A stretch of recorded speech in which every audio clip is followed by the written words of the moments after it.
Tonight we've got two games for you. Normally we only do one, but we've got two. So we've got DEEEER Simulator and we've got Buddy Simulator 1984. Before we get into the games, just one quick reminder for everybody. The SGDQ 2022 remote volunteer applications are coming up. If you'd like to help with any of our off-site volunteering positions, you can go to gamesdonequick.com for more information.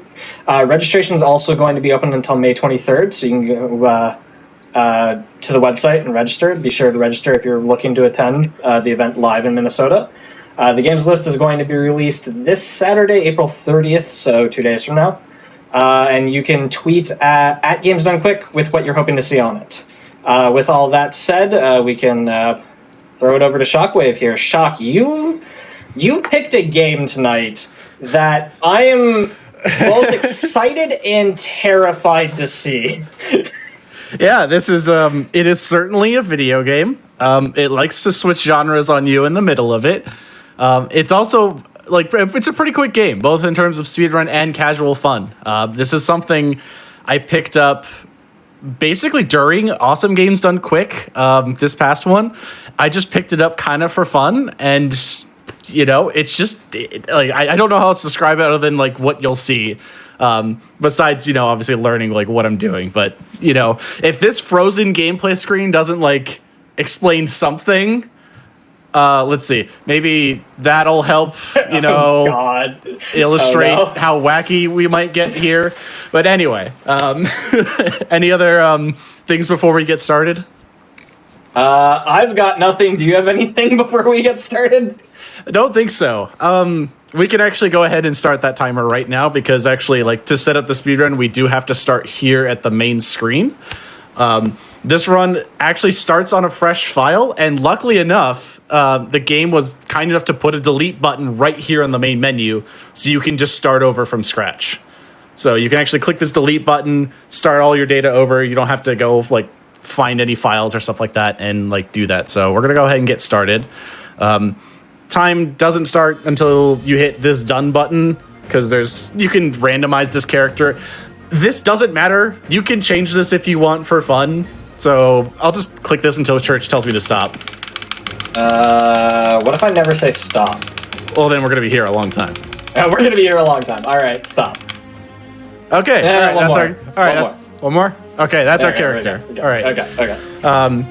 After every... We'll just call it every section.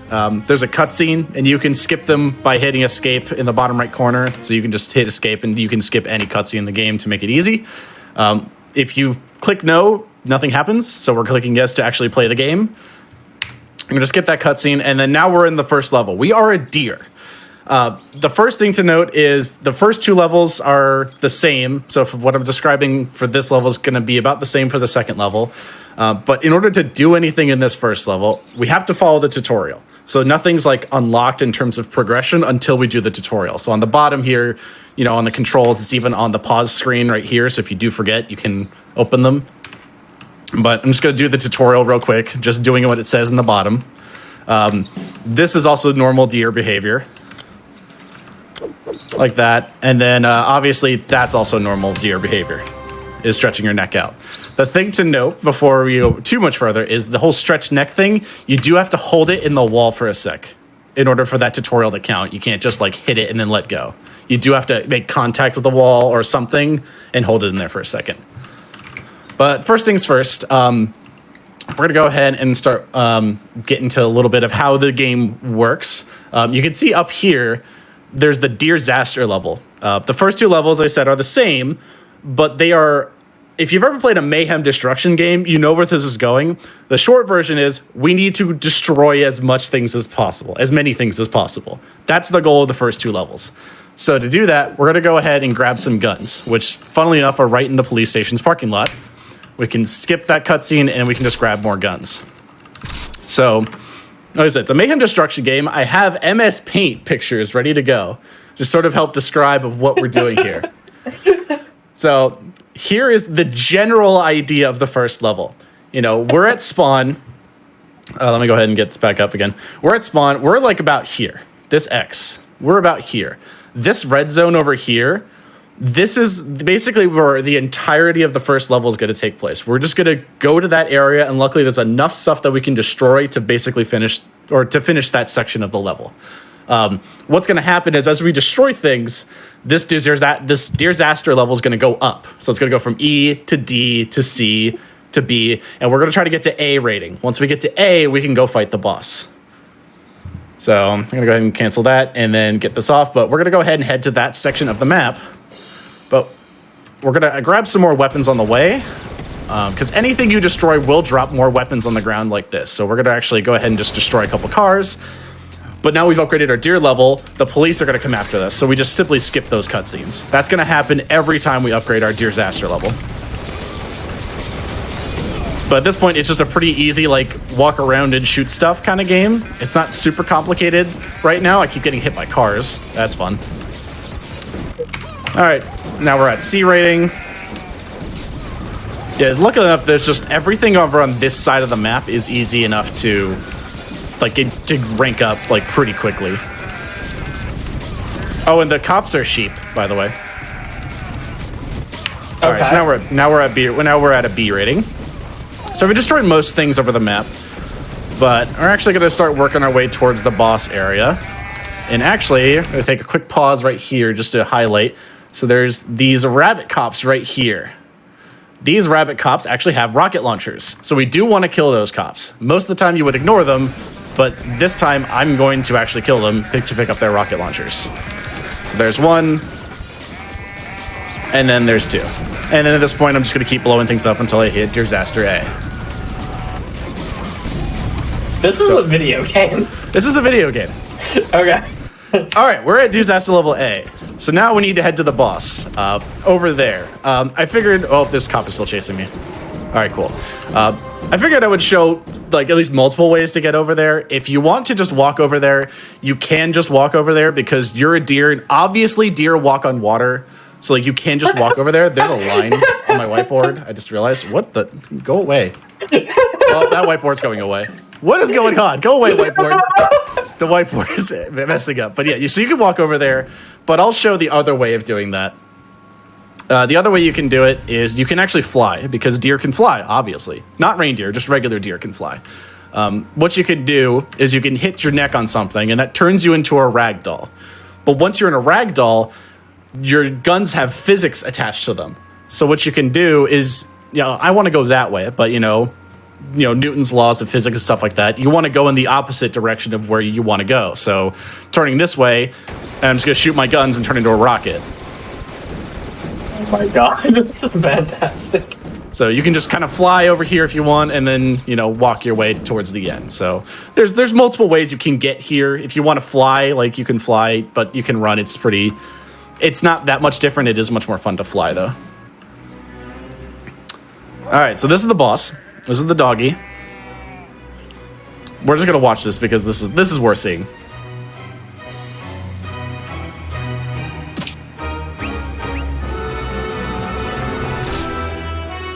We'll watch this one and then we're gonna skip all the other ones. But you can skip this cutscene if you wanted to. I just want to make Church laugh.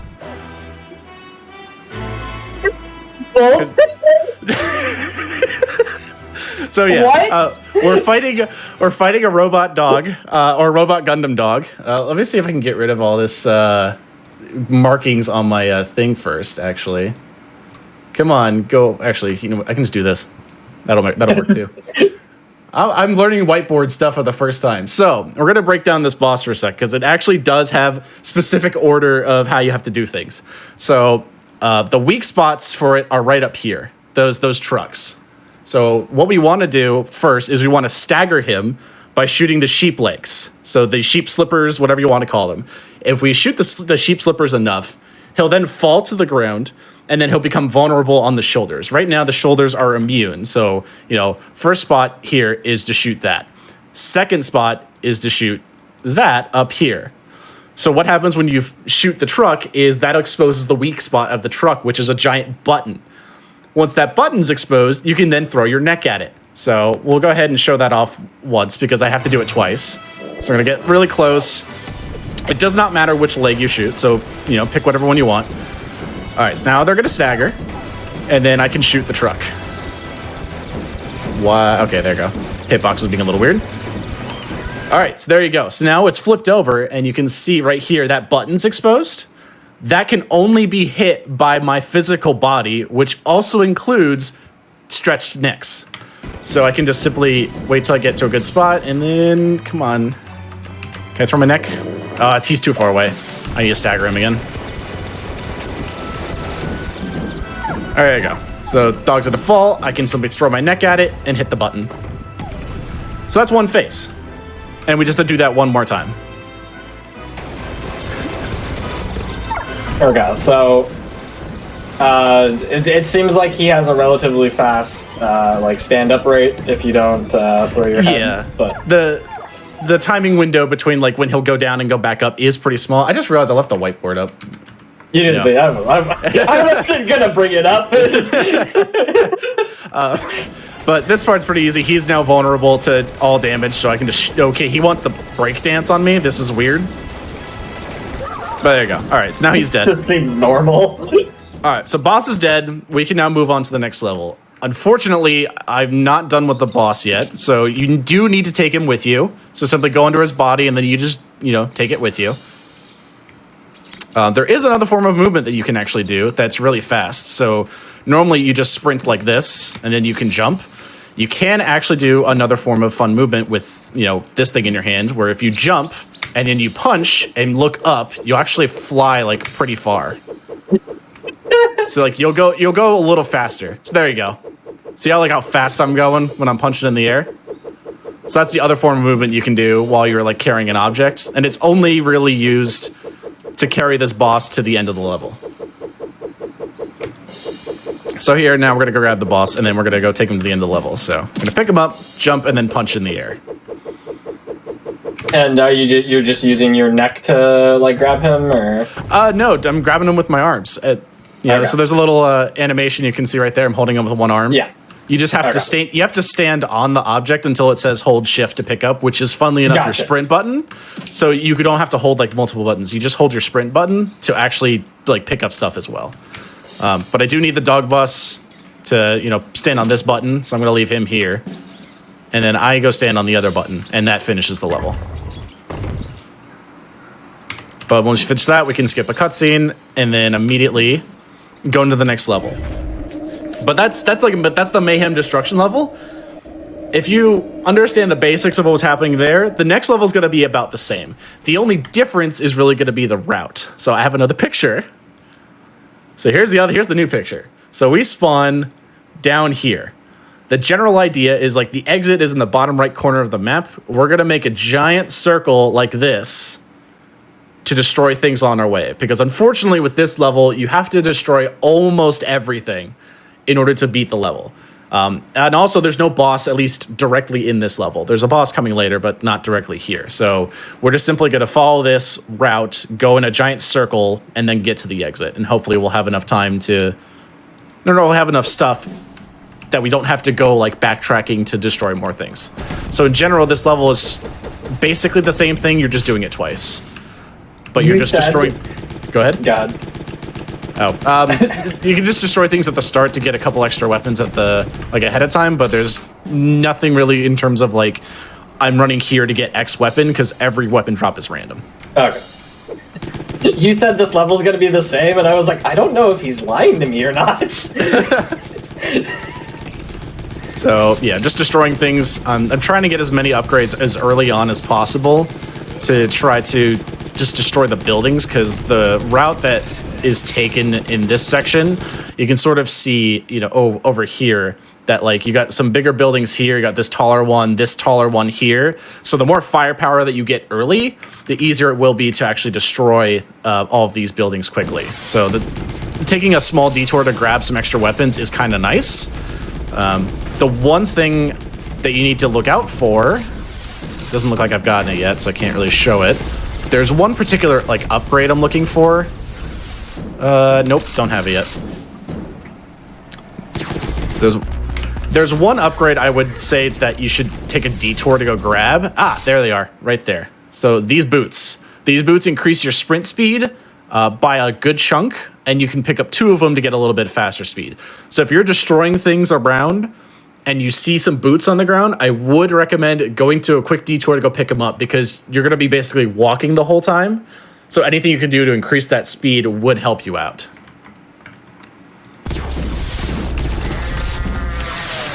So now at this point, I've gotten as many good upgrades as possible. Actually, I still don't have enough. The legs, so when your deer's legs are metal, that's when you know you have enough speed upgrades. But it looks like, at least for this particular, run, haven't gotten lucky. But I'll say, this is, if you have any questions, Church, this would be the level to ask, because it is basically the same for the next 5 minutes. I have a lot of questions, but I don't know that you have answers for them. I think my first 7 questions are, what am I watching? It's a Mayhem Destruction game. Oh, I think I saw boots. Yeah, there's some boots. There you go. So now the boots are metal. So you can see I'm moving around a little faster. So like, this is one of the upgrades that you should focus getting early. But, for in general, we're just following this route. So I'm about here right now. I'm just doing this little loop to try to get as much things destroyed in as quick as possible.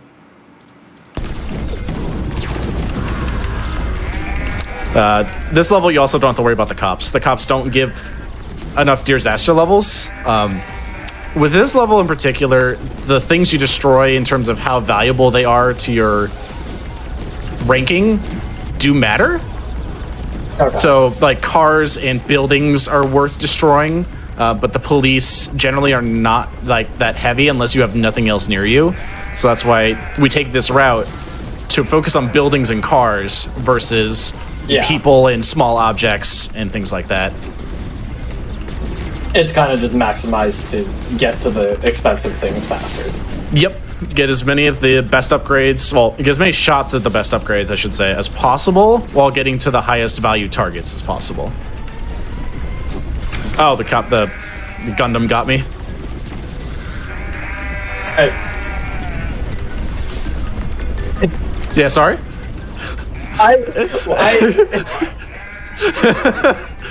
All right, so we're almost at the goal. You want to get a little higher than above halfway of B. So basically about to like the middle of the top loop of the B. I don't know how really else to describe it, but about, oops, I just minimized chat. Sorry, chat, I can't see you anymore. But about there, that's what you're looking for in terms of the rank before you start heading towards the exit.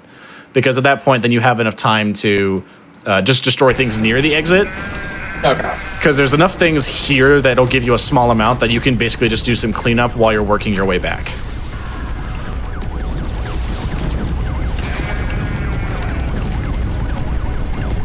So we're just doing some small cleanup here. I might shoot. Yeah, I'll probably get these. Okay. So now we're at A, and then we just go to the next level, and there's a loading screen here. So now we're going to change genres or change goals here. Still same gameplay, but we're going to change things here. So this boss fight, it's pretty easy to do, but like it's very heavily based on what attacks you get. The boss has 4 attacks. He has a punch. He has a neck stretch. He has a neck stretch. No, he doesn't punch. He has a neck stretch. He has guns. He has a laser sword and a katana. You want the katana. You want the katana attack. The katana is the best weapon for this. The katana swings in a giant, like 3/4 of a circle arcing motion, and it does the most damage the fastest amount. Sorry, Church. 2008. you ever like you're talking to somebody and you like zone out and you come back halfway in the middle of the conversation, you have no idea what's going on? I was paying attention to you the entire time and I feel like that right now.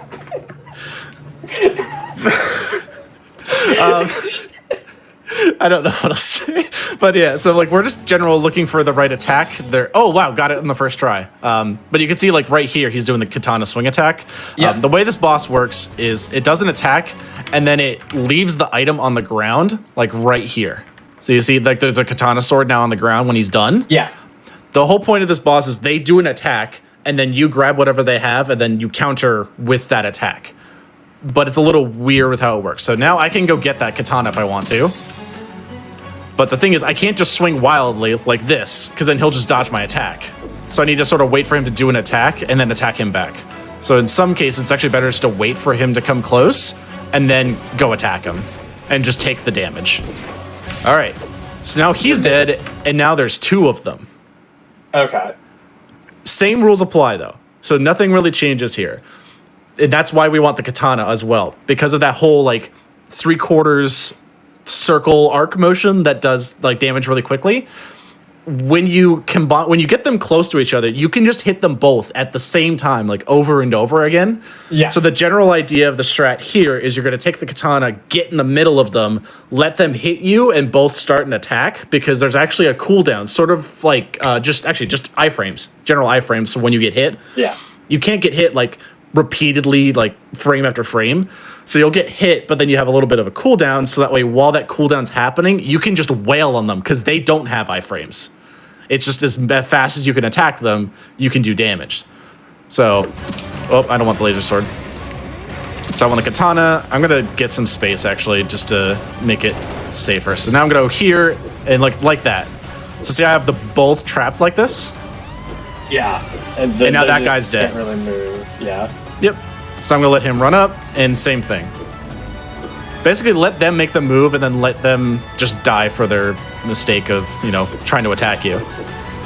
It doesn't even look like they do a lot of damage. They can destroy you pretty quickly. There's been plenty of times where one of them's a gun animation, so they'll jump backwards a little bit, and then like you can't hit both of them, and they'll shoot you, and the other guy's hitting you with a sword. So it's pretty good. But we're gonna change genres again with this. So this is the second to last level. This is basically an RNG auto-scroller because it can be extended based on what attacks happen. I'm actually going to pause here because if you played rock, paper, scissors, you know what's happening here. There's a basic triangle here of attacks. You know, weak attack beats a strong attack beats a barrier beats a weak attack. That's it. Whatever the boss does, you counter with the appropriate attack. That's all this section is. There's not really any like speedrun tricks here. The only thing is you want him to do the strong attack as much as possible. That's like it, but that's random. The way that I put this in my brain, because memorizing all of this just like threw me off, is funnily enough, on the keyboard, the attacks are A, you can see it on the bottom of the screen actually, like right here. Is weak attack is A, W is barrier, strong attack is D. Funnily enough, the counter, you know, for those things, weak attack beats strong attack, is RGB. So I literally just have in my head, I look in like, what color is he? RGB, and then I just hit the key based on what color he is. So like, if that helps you, you know, to understand like this section, if you want to memorize, you know, this chart, you know, each one works perfectly fine. There even is at the bottom of the screen down here another chart in game. So if you are, you know, if you need it without pausing, you can see it. But for me, I just do RGB. The other thing to note, you can get a free attack right at the start if you just spam weak attack. So there is a stamina meter right here and here. So there's stamina meters for both of you. So that way it's not just like a constant spam fest. You have to sort of wait for the boss to charge up, you to charge up, they attack, and then you counter. That's generally how that works. But funnily enough, for the first attack, you can just kind of go spam weak attack and get a free hit. So I'm just going to spam weak attack here and then get a free hit. Oh my god, I was slow. No. Now I look like a fool. But yeah, it's like I did a weak attack, he did a barrier, he countered it, so like I lose a point. It's the first to lose all 10 of their hearts. That's how this boss fight works. So now I'm just going to wait for him to do an attack. I missed the button. RGB. So heavy attack breaks the barrier. But that's why the heavy attack is slow, is because the animation is so long to wind up versus the weak attack, which is like half as long. But yeah, it's rock, paper, scissors. Okay, so we go from destroying the city to just rock, paper, scissors in giant Gundam form. Yeah. Got it. Okay, makes sense. So yeah, see how short that animation was for the weak attack? Yeah. That's what we want. Yeah. This one's okay, but the recoil like takes a second. Yeah. So weak attack is definitely the fastest. So just get good RNG here. Yeah, this is just RNG the section. All right, cool. So we're gonna skip this cutscene. So this is where the difference happens between categories. So if you're doing bad ending, you actually fire the gun here, and that ends your run. That's the bad ending. But obviously we're not doing that. We're doing good ending. So we're actually gonna not fire the gun, and we're gonna move on to the next section. Oh, apparently I need to click it. All right, so I'm gonna wait here for a second. So see how the thing on the bottom is ticking down slowly? Right here on the bottom of the screen. See how that's now a little bit white? This boss is 100% an auto-scroller. So once you get here, there's nothing you can do to speed it up. It's just surviving the gauntlet. So the boss is just going to throw a bunch of enemies at you for like a minute and a half, 2 minutes, something like that. I can't remember, but it's decently long. The thing to note is there's different enemies that come throughout the entire fight, so it's throwing different styles of enemies at you. The other thing to note is you should see here, I only have 1 heart now instead of 3. That's because this boss fight resets your health to 1, and it forces you to sort of like try to survive the gauntlet. Fun fact though, there's sort of a way to make that easier by just dying. So we're actually going to do that for some safety strats just to make it easier. So you can actually just die right off the bat, and when you respawn, I now have 2 hearts. So every time you die, you get an extra heart to survive. So if you're having trouble with this section, you can actually just like die at the start, get some extra hearts, and survive the gauntlet a little easier. So I'm gonna go ahead and I'll just take another death here just to make sure I have plenty of HP. Normally, you know, you just do this with 1 heart, you know, just get through it. But for the sake of tutorial and explanation, I'm gonna go ahead and get an extra heart here. Yeah. And this is something you could do if you're, like you said, like if you're having a hard time, you just get a couple extra hearts and then practice like that. I've gotten up to 6 like hearts. You could probably go more. I haven't tried, but like I was just curious of like if it didn't stop, and it didn't look like it stopped. But yes, now I got 3 hearts. This thing's an auto scroller, you know, so this health bar is just telling you how far along in the boss fight you are. This is not an actual health meter. The thing to note is you have a laser in your antlers now, and you see how it's like charging up right there? You see I've got this little like glowy thing in my antlers here? That's like a supercharged laser after you hold the laser enough, and it does 5 times damage of a normal laser. So the general idea for the laser is you hold it for a little bit, as soon as that comes up, let go and fire. I will say it is fun though, you can just run over these guys. But yeah, oh, okay. So, you just don't take any damage. Yeah. Okay. But yeah, so like you can see it's doing 10 damage normally, but if I let go, it does 50. So the general idea for that is fire, once the thing comes up, let go and immediately start firing again. But at this point, it's just, so when you see an enemy, fire at it and then just dodge its attacks. You can basically just jump around to the map, and for the most part, they won't track you that well. It's pretty nice in terms of the tracking. Are the spawns mostly fixed, or every spawn is the same? So if you actually memorize the spawns, it is exactly the same. Okay. I will note for this dude right there. I do want to pause for this guy. You see how he has these laser eyes, and how I got hit like immediately. This guy's laser attack right here at the start is pretty likely to hit you. You can avoid it if you're jumping around like very frequently. But don't be surprised if you do take a hit here. It's pretty common that his initial shot will hit you, but everything after that is pretty easy to dodge. So I can jump around from this point on, and you can see now how slow his tracking is. Yeah. Yeah, so at this point it's easy to dodge. It's just the initial one when he acquires his target. He's gonna like lock onto you and then like fire immediately, unless you're jumping in the air and like you're too fast for him to follow you. But at this point, we're back to just shooting random enemies. They're just going to throw different attacks at you, and you can just dodge them.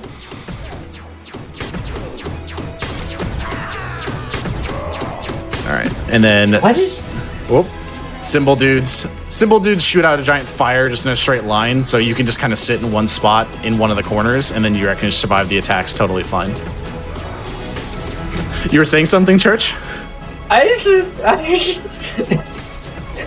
I still don't know what I'm getting myself into. We're almost done. Yeah, we're almost done. We've probably got about a minute left at this point. But now we're going back to some of the earlier boss things. So they're going to throw lasers at me. Then he's going to pull out maybe some guns, a katana, like similar to the boss fight we just did. It's just more dodging of enemies. Okay. Oh, actually, well, there you go. All right. So I will ask you, before we get to the final part, this is the final part of the boss fight. Church, have you played Undertale? I have played Undertale. Have you fought Sans? Or do you know of the Sans boss fight? You could say that I've fought Sans in the sense that I got to the boss fight. I don't know that I would consider what happened to Travesty and an embarrassment on my part, and I did not do that fight for long before I gave up. But I am familiar with the fight. Okay, so for those who aren't familiar with the Sans boss fight, the Sans boss fight is basically like you're a little cursor, and there's giant lasers like shooting at you in your little arena, and you just have to like go in a circle dodging them over and over again. That's what's gonna happen here. This dude's gonna come up. He's sucked up the black hole of stuff, and then he shoots a laser out of his mouth. And if we look down below, there's more of them. So they're eventually gonna pop up one at a time, and surround us like the Sans skulls from Undertale. And we're just gonna have to run in a circle to dodge them, and it's pretty easy to just kind of like run into the wall at a small angle, and then just like keep holding forward and slowly turn your camera to like do the circle. So we're letting this one come up. He'll shoot a laser just to warn us. All the other ones come up, and then this is when you want to definitely be in sprint mode the whole time. But we're just gonna inch our way forward, and then now it's gonna speed up. So I said, we're just gonna run into the wall at like a slight angle, and then just basically just turn slowly. You can just hold forward almost the whole time. All right, just so you don't get baited here, there is one more attack, and it can insta-kill you no matter how much health you have. All of them are going to lean back, and then charge up, and then shoot a laser all at the same time in the arena, and it will insta-kill you. The way you can just dodge it is just jump when their mouths glow white. So, and like that. And time. That is DEEREER Simulator. But yes, the character we chose at the beginning is now the end boss. There is explanation as to what happens. We just didn't see any of it. I feel like we also nothing... We just took the sun and we took the sun and smacked ourselves in the face, but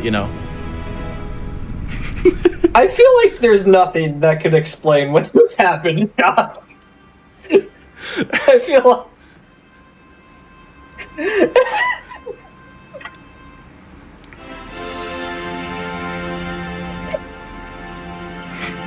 we can watch this cutscene if you want. We can watch this cutscene. It is a wonder.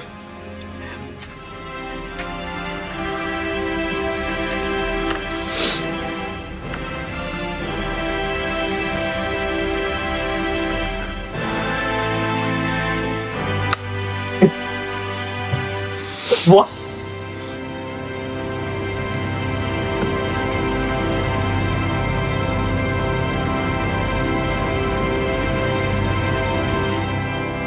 There's one more cutscene. Don't worry.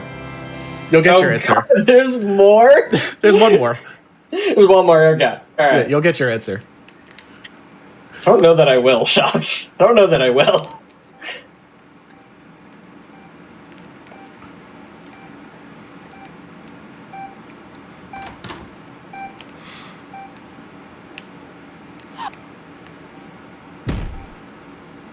I'm expecting the main character to still be a deer or something. Like, this is...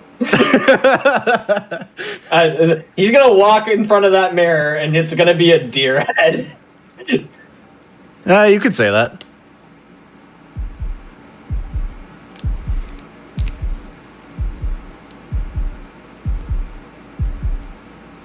Oh my god. Yeah, that is DEEREER Simulator.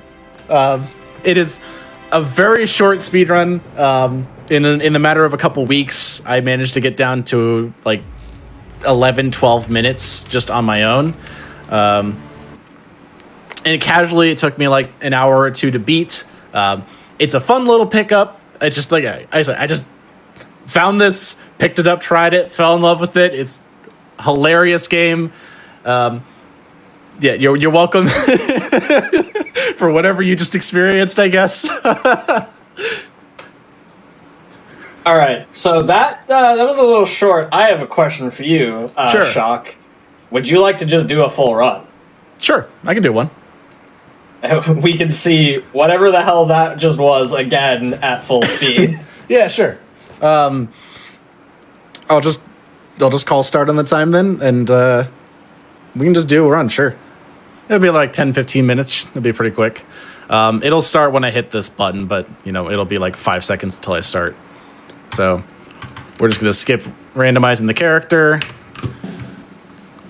Quickly sprint and jumped over the wall to finish those 2 objectives really quickly. Pick up these guns, and then you can complete all these like really easily. So that, and then hit the car, and then now we're deer.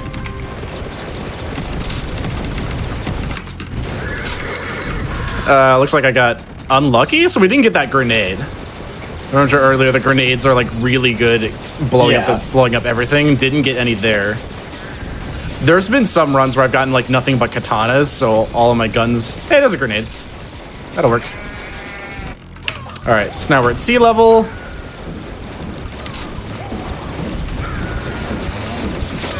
I don't know what I just picked up over there. Looks like I got another grenade. So yeah, just casually just destroying the neighborhood. Don't worry about it.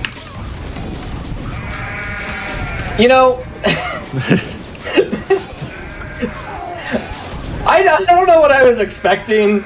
I was expecting something like this when you told me about this game. I think you told me you didn't look anything up of this game before before today. I didn't even look anything up for it today. Besides, I scrolled through the one of the runs just so I could get like a background to put behind me. All right, cool. All right, so you can actually break this wall and open up the wall early to get to the buttons a little quicker. Good hitbox on the car. Yeah, we got a good hitbox on the car. And the moment it flips over, it can hit the button. That was clean. So you do have to wait for the boss to stand fully upright before you can actually start shooting the other foot. So like that, cool. And then Doggo's gonna spawn. Is he gonna breakdance? Yeah, he's gonna breakdance. So I gotta wait for the body to become physical, cool, and then we can leave. I just cleared the wall and didn't even mean to. Okay. So you actually don't, as long as you touch that button, you actually don't need to stay on it forever or have the body on the button. So you can just leave the doggo on the button, or sorry, you can just touch the button with the doggo's body and then it's fine. It's a one-time activate button. Okay. So here, so normally people will try to skip ahead and just go to the other areas and try to get weapons. I like to see if I can get lucky with some weapons here. It looks like I didn't. We'll also grab some music this time. There's just a jukebox there you can put on your back because, yes, deer things. Really mad at the subway right now. Just deer things. So, yeah, this is just, like I said, average, everyday deer game.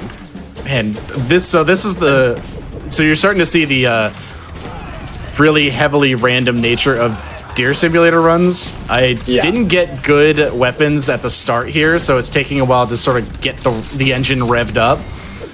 But I did get the boots, so at least I got that. It's just unfortunately that the weapons took a while to get there. Wow, I got double boots already. I didn't even notice. Oh, I drove the car. That's right, you can drive cars. You can drive the cars? Yeah, you can drive parked cars. There's there's so many things I could just show that I could spend an hour just showing random things in this game and I still wouldn't show all of them off. Like, for example, you can go play Rubik's Cube with cows over there. Like, the Rubik's Cube is a cow. That was a well-timed moo. How did I do that? You just said a lot, It's weird. All of the words you said were English, and they make sense individually. But you said a sentence that I just can't wrap my head around. What, a Rubik's Cube made of a cow? Or made like a cow model? Yeah. Yeah, it's not only like a Rubik's Cube in terms of the colors, but you have to line up the shapes correctly. I can't do a regular Rubik's Cube. Now you want to add shapes to it? There's so actually there's a little depth to that puzzle, and I'm not like kidding here. There's actually an easy mode, which has just like a static 3D model divided up into a Rubik's Cube style thing.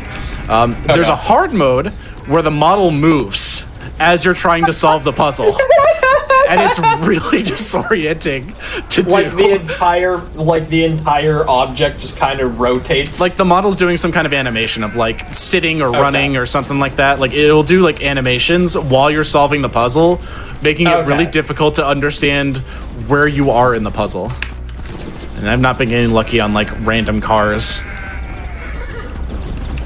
As I'm working my way back towards the exit here, just to be close to the exit by the time I finish the level, but DEEEER is a little lower than expected here. Also, the Gundams are not leaving me alone. Oh, there's also, yeah, giant hamster. What am I stuck in? A hamster cage, I think, or a hamster wheel. Yeah, I got merged in it somehow or something like that. I don't know what happened. You are one with the hamster wheel. Yeah. A little more DEEREER before we leave. Yeah, we'll go now. So yeah, there's like, these things aren't worth that much, but like they're easy to destroy. Yeah, and it's pretty easy to just clean up a bunch of things when you're so close. Oh, I'm just barely short, please. All right, we'll fight the hippo tank. Just kidding. All right, cool. That wasn't the worst. It could have been worse. All right, so now we'll see how bad the RNG for the boss is. Okay, laser sword, so we're just gonna retry, which resets the boss fight. Laser sword again. Please stop with the laser sword. Star Wars. Okay, he wanted guns that time. There we go. There we go. Katana, please. You gonna attack me? There we go. The AI is doing a pacifist run.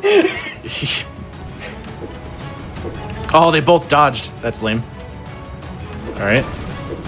All right. Well, at least I can hurt the Curse of the Deer. Yeah, it's like very Twilight Princess-esque in a weird way too, with the Curse of the Deer. All right. At least this guy's dead. Yes, I've played that game. I know exactly what you're talking about. So this is the problem, is like it just becomes a waiting game sometimes with this. You're just waiting for the boss to attack so you can get your damage in. All right, so now it's time for rock, paper, scissors. Come on, don't make me a liar. Cool. So that's what's supposed to happen. Okay, lucky twice in a row. That's fine. I guess that saves a little bit of time, but not too much. Oh, I slipped because I was listening to what you're saying. My bad. You're good. Yeah, because you skip an attack cycle. Yeah. So it saves like, I want to say like 4 seconds. So it's not a huge chunk, but it is like, with how short this game is, it could be considered a huge chunk. Yeah. Oh yeah, on like a 10-15 minute. And I mean, it's not something to like fret on. With no blues? Yeah, no blues. All right, that was the fastest. That was like one of the fastest boss fights. All right, so we're gonna go for 1 heart on this one. Okay. Also, yeah, enjoy the. One of my musically inclined friends said this is the William Tell Overture. I believe that's correct. I don't know music. Oh, actually, wait, hold up. I do have one more thing I can show you, Church. We're gonna turn this into Fortnite for a second. We're gonna do a little dance. Oh, there you go. Now we're done.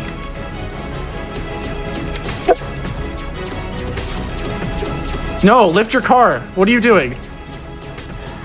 All right, I'll take a second heart. I haven't patented. That's never happened before. Just get it out. You're gonna let chat enjoy it. That's yep. I've not had that happen before. That's All your right, one, Shock. right. You don't get on my show. There's the Fortnite dance.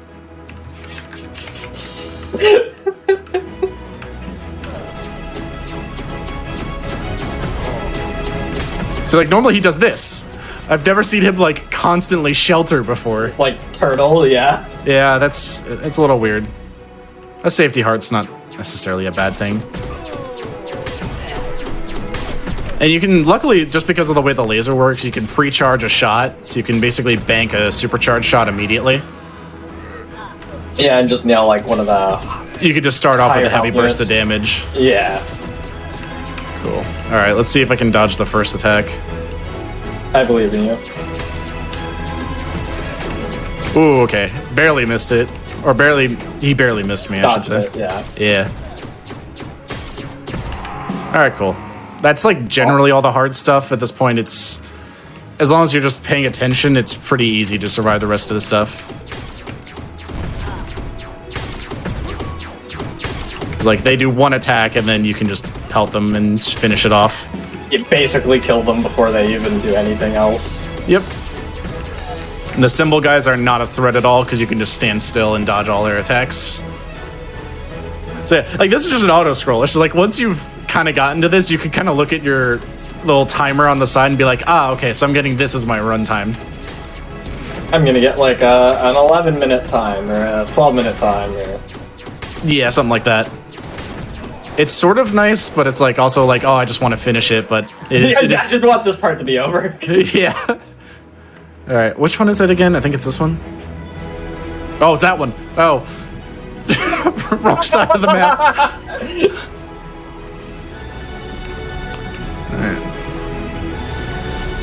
Dun dun dun dun dun dun dun dun dun. Turns out having the right side of the map is important. Yeah, pretty much. When the screen fades to black, that's time. We do have a question from chat. Is there, like, is keyboard or controller better, or is it just kind of preference? So World Record is actually on PlayStation, but okay. you can do either or, it doesn't matter. Whatever you prefer. Yeah, but I would prefer. Time. I actually could see the real timer, but I'm looking at actual the think it's like delay for some reason. I think it's like 11:30, 11:40, something like that. 11:33. That's okay. I'll take that. But yeah, that's it's a pretty short game, not very technical in terms of like things you have to, glitches or tricks. Like it's kind of like just know where to go. The first level is go over here, second level is do a circle, and then third level is I want a katana. Third level is ninja. Yeah. Fourth level is rock, paper, scissors. Yeah. Also, fun fact, this is actually the one cutscene you can't skip. So you can see I'm trying to skip it. You can't skip these. You must watch these ones. You must watch these, unless you Alt F4. But yeah, that is DEEEER Simulator. If you enjoyed, I hope you did.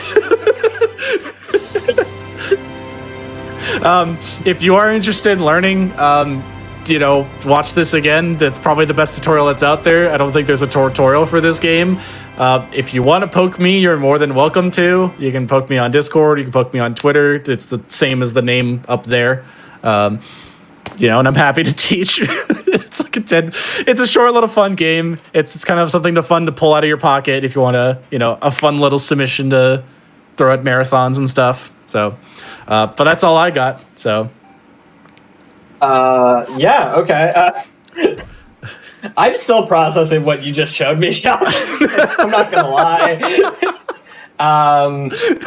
Yeah, so thanks for being on. I know I gave you a little bit of a short notice, but I appreciate you coming on, Shock. No problem. We are going to be doing this again in 2 months or something. You think I would know? It's my own show. It's like 2 months. We're gonna be seeing you again, right? For Time Shift. We're gonna be doing. Yeah, that's right. You forgot already? All right, never mind. I didn't forget. I was just like, oh yeah, I gotta I got to teach that because that's a pretty difficult one comparatively to this. This was very easy. That one is much harder. Never mind, shows canceled. We're not doing it. Yeah, so that's going to be a weird one because normally we teach beginner-friendly shows, and that's going to be like that's a really difficult game. But we are going to have that coming up. That's not important for now because we do have another game coming up. So we are going to take a quick break before we come back to Buddy Simulator 1984. Before we do, just want to remind everybody, if you're over on YouTube watching, you can go to Games Done Quick, twitch.tv/GamesDoneQuick. If you're interested in any of our live content, we start most nights, weeknights at 7 p.m. Eastern, and on the weekends we normally start about at 1 p.m. Eastern.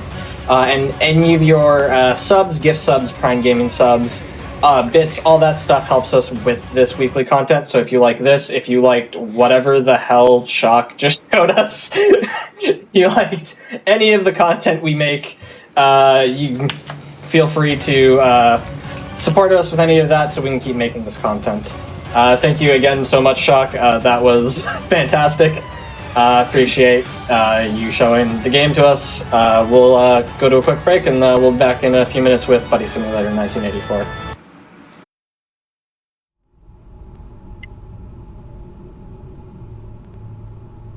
Hello everybody and welcome back to the Games Done Quick Hotfix. This is How to Train a Speedrunner, and we have Buddy Simulator 1984 up now.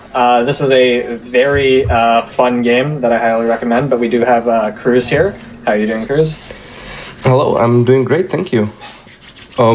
So yeah, it's pretty much the complete opposite of what everyone's just seen now with all the mayhem going on.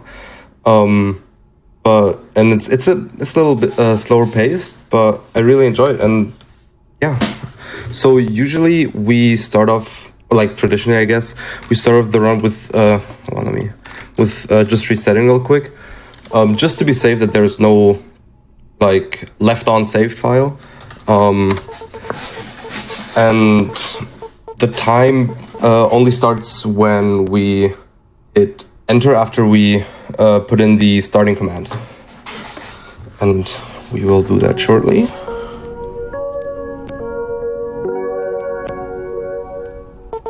It's a pretty slow-paced game, especially in the beginning, I would say. Let's just run Buddy Simulator 1984, and the time starts in 3, 2, 1, and now. So yeah, during the speedrun, the game closes a few times. But usually we'll just keep the timer running during those closes. Because whoever verifies the runs, they'll because they'll look at the whole gameplay anyways. They'll then subtract that time that we lost. Oh, okay, that's interesting. I didn't actually realize that. Yeah. So first we'll just get the name for our buddy. This guy we'll just do buddy. It doesn't really matter. Yes, I want that.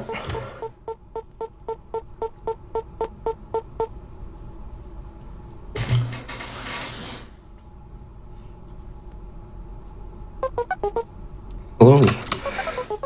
So it's pretty chill at the beginning. It's just gonna be a few questions that there's crews that we'll have to answer.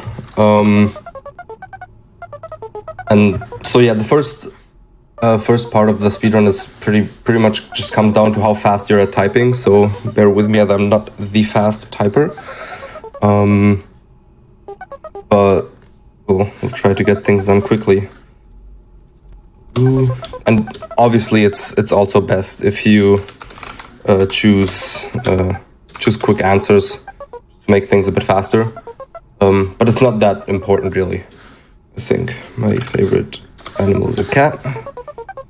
That was actually one of my bigger questions. Is do any of these actually, like, I know what blue does or like the color does, but is there anything like particular that it changes, or does it all it's just the aesthetic that it changes? Like there's no RNG or anything? Yeah, no, this is pretty much just aesthetic. There is a few very minor things that changes with, because these are not the only questions. Let's start with guess the number. There's a few minor things that it changes, but none of them are really important to the run in general or speedrun, I would say. Okay. I don't know. Let's do 4. And all right, let's do 8. Oh, damn.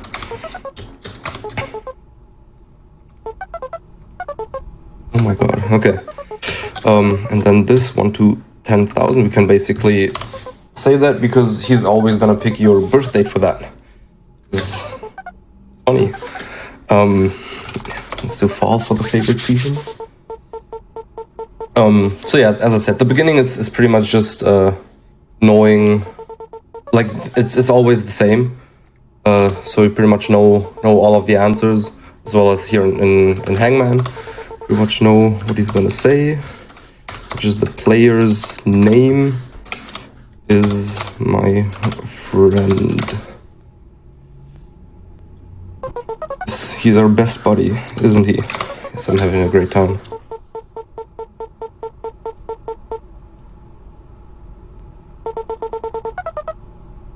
And rock, paper, scissors also is, it's pretty much, doesn't really matter what you choose here. So I'll just do rock all of the time. Yeah, because this goes a certain number of rounds every time, if I remember correctly.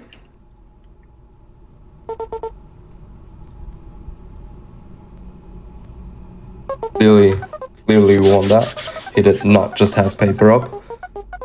Do you have a friend? For speed purposes, I'm gonna say no. Also, fun fact, you can just say Y and N for yes and no. But I don't think it saves that much time. I guess you can if you wanted to. But there's many more different answers that you can use for yes or no. I do not want to keep playing these games.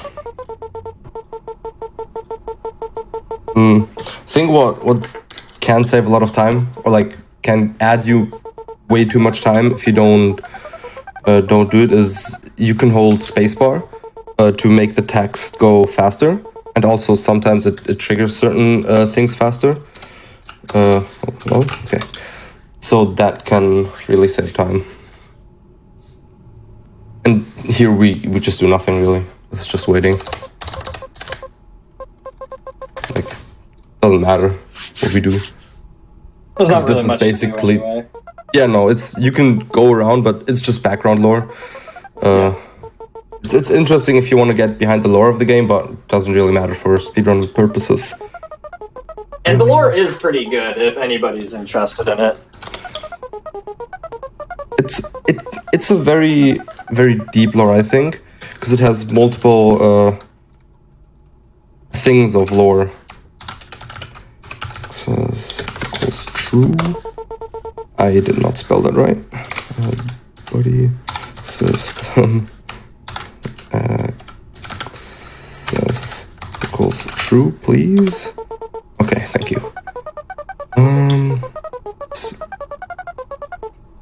A funny little thing that you can do here is if you type, like, because you need to type quit to quit the game, if you type the last 3 letters and then just add the Q, you can save, like, I don't know, 4 seconds, because just to show you what happens if you don't do that, if you're about to type quit and if you have Q and U up there, he's gonna thank you again, which is, it saves like 2 seconds. You can do it if you wanted to.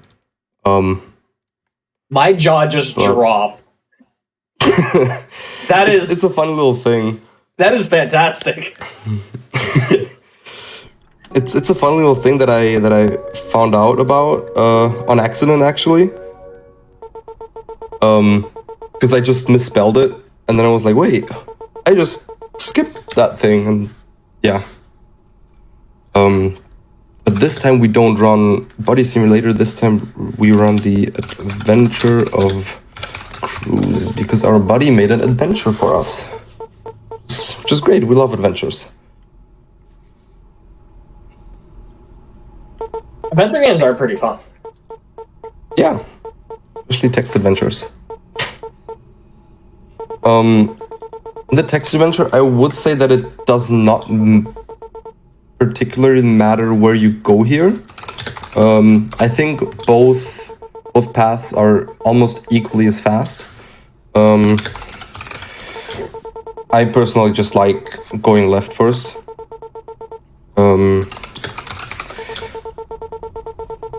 This is basically just all about remembering to do them in the right order. We go to the playground first.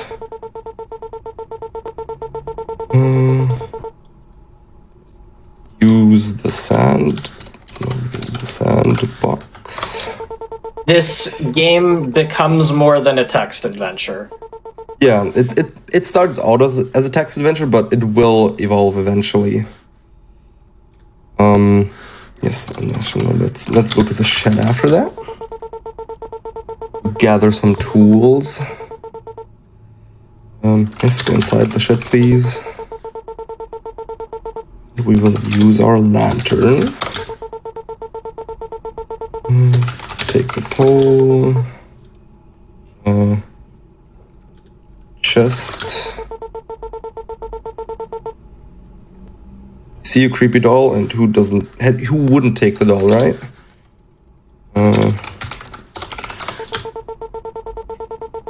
It's the only logical answer. Yeah, like you're in a shed, you don't know where you are. Of course you'll take the creepy doll and a squeaky chest.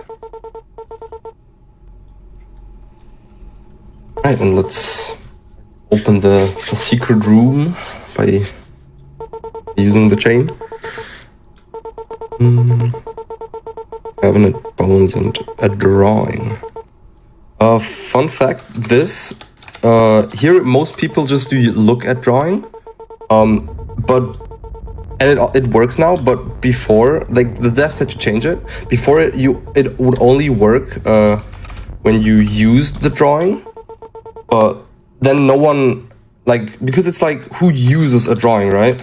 Yeah. So they changed it to also activate when you look at the drawing, because it took people hours to figure that out, including myself when I tested it. So yeah. Friendly little skeleton hand. Then use the rings.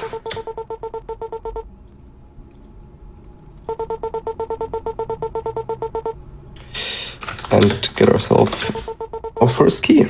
Lovely. And then we'll just leave the shed alone.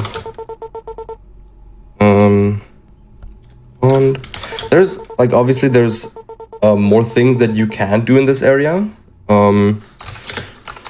but you generally don't really use them for the speedruns, because they're mostly just for the background lore. And here we'll use the pole again to save a few extra seconds on a later on part, which I'll mention when we're there. We got ourselves a hand.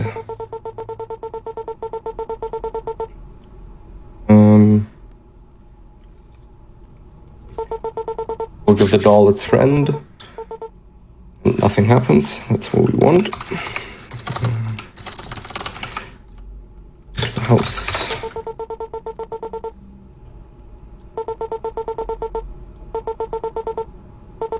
Yeah, that's our third key.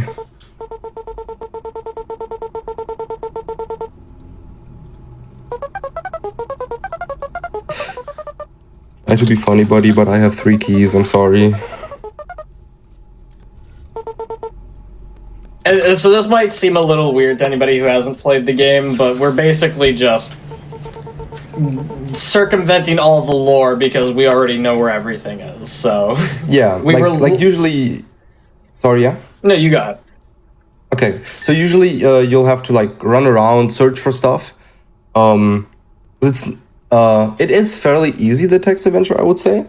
But you still have to look around for certain things, figure certain things out. But once you know it, it's fairly easy to just run through it.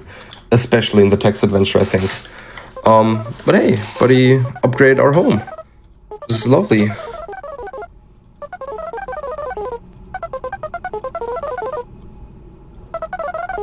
A new bedroom, new everything.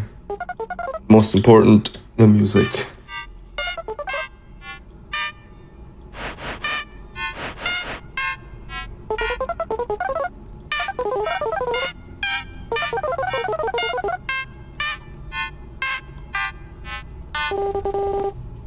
Take the breakfast. Here, basically, this works sort of as a tutorial. Like, he'll just tell us how we can do things with our inventory with tab, and also, yeah, if we wanted to leave, that we could just use escape for it. But yeah, here usually you wander around a bit, and then you realize that, oh wait, this is actually the path that we took before when we went left. Like this right here is I'll just show it. Usually you don't go down here in the speedrun because you don't need it. I'll just show it for the heck of it.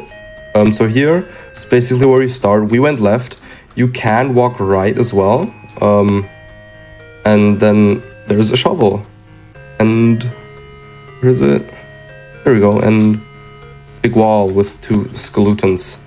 But the shovel isn't really isn't really important for just the speedrun. So usually we don't even go there.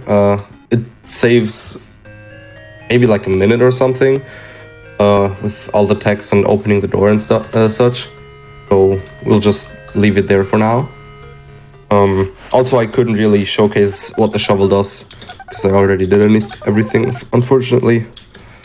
But yeah, I'm sorry, buddy, but we need to explore the tunnel. Our lovely lantern.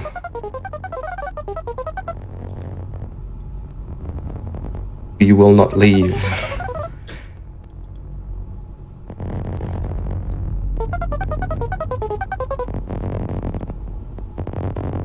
It's okay, buddy. There's nothing that's gonna happen. Yeah, no, it's just a tunnel. We even found a paddle that we most certainly didn't need.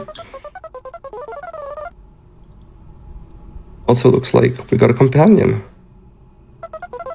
If that's not the best looking cat that I've ever seen, I don't know what is. Ah, yes. The pet dog, the cat. Lovely. Good cat.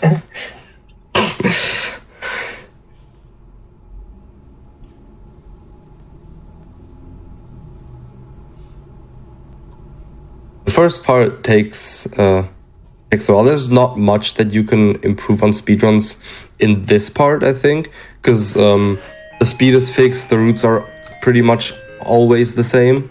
There's, oh yes, cats also bark if you didn't notice. There's some RNG involved on certain runs, but mostly it's the same. The first very minor RNG part that can get really frustrating actually is right here, when you traverse the pond. And I actually got pretty lucky because my cat is already up here. But you see how slow it walks? And sometimes if the cat is still off screen, it'll take the cat or like the pet, I guess, it'll take him really, really long to slowly walk up there. And you just can't do anything about it. It can get so frustrating. Because it's just like you're waiting for your pet to come near you, and it's just slowly walking up there. Buddy button that we probably won't use.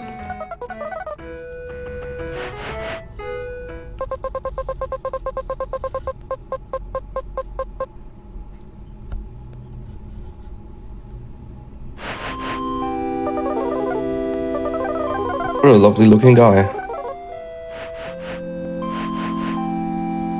Yeah, this is basically where we saved some time earlier. As you see, his left hand just took off, just ran away, because, I don't know, that's what hands do, I guess. But since we already fished it out earlier, we have it here.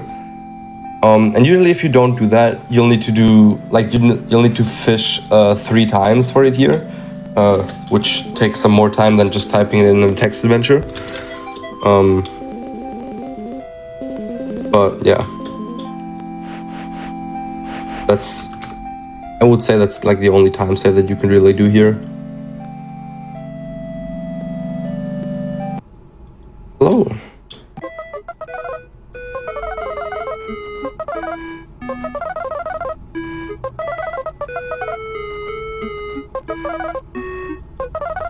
Right, please show me your lovely town shortly.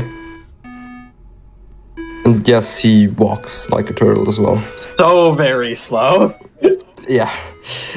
I actually, first time when I saw him from the front, I was like, sure, his name is Turtle, he might be a turtle, but I wasn't sure. But then when I saw him walk, I was like, okay, yeah, it definitely is a turtle.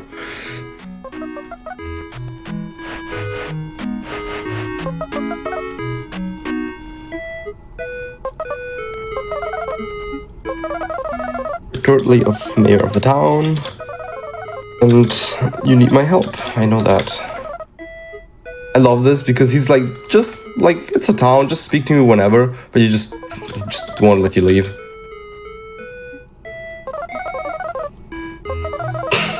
Yes, you could have just led right into the quest totally. Would have been a bit faster. But oh well.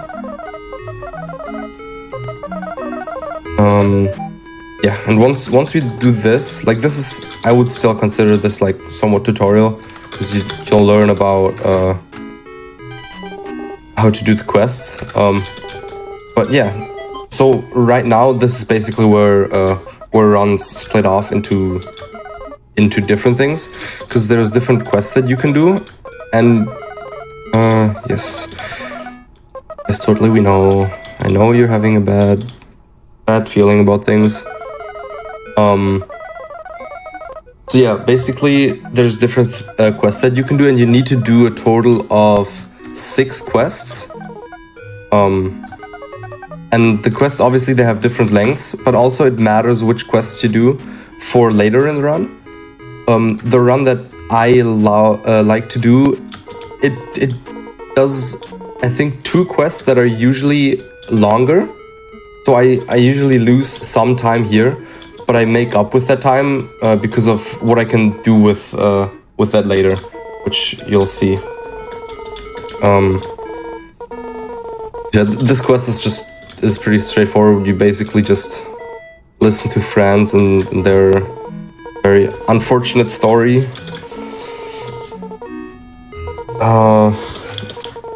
But yeah, there's not really much to do with this quest. I actually think that pretty much everyone does this quest in the speedrun, because it's so simple to do. Just press or like spam spacebar a few times and you're done with it. And then this is where our opinions split by doing my lovely guy Rudy's quest. Interesting. Yeah, because I'm doing this only for one certain thing, and since I know that you've played the game, I'm not even gonna take him with me. So I'm not even gonna do that, but I'm doing this for the item that I'll get. And for those who haven't played the game, you'll see what that means later. But yeah. But his quest is arguably one of the slowest quests, if not the slowest, because yeah, I think it's obvious why. Yeah. Also, fun fact, there is a glitch bug involved with him, if I can manage to do that. Yes, there we go. So you see how I walk on top of him? Yeah. This is not supposed to happen, because you hear how when you walk, like when you do this, it does that glitchy noise, and also when you're in front of him, he asks you like, please do not do that. And when I playtested, I was able to do this thing. Okay, I can't do it anymore, but I was able to do it by just walking on top of him, and they've tried to fix it like 3 times already, but just kept on being able to go inside of him, so I think they just left it at this point. So I'll just call it a feature now that you can be Rudy. Yes, we're almost there, Rudy. You can do it. Come on.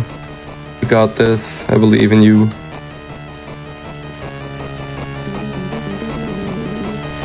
We are very close. Alright, lovely. No one ambushed us.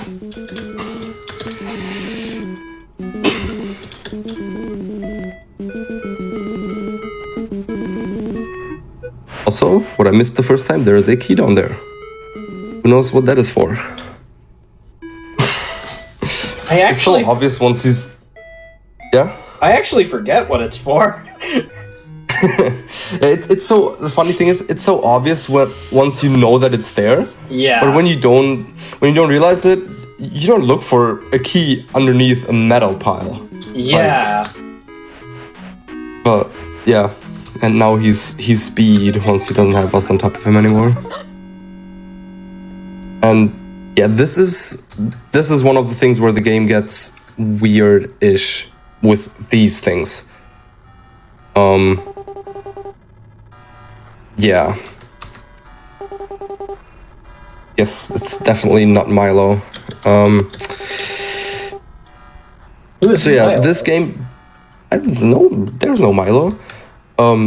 So yeah, this game has the horror tag on Steam, and it's not without reasoning, I would say, because of these parts.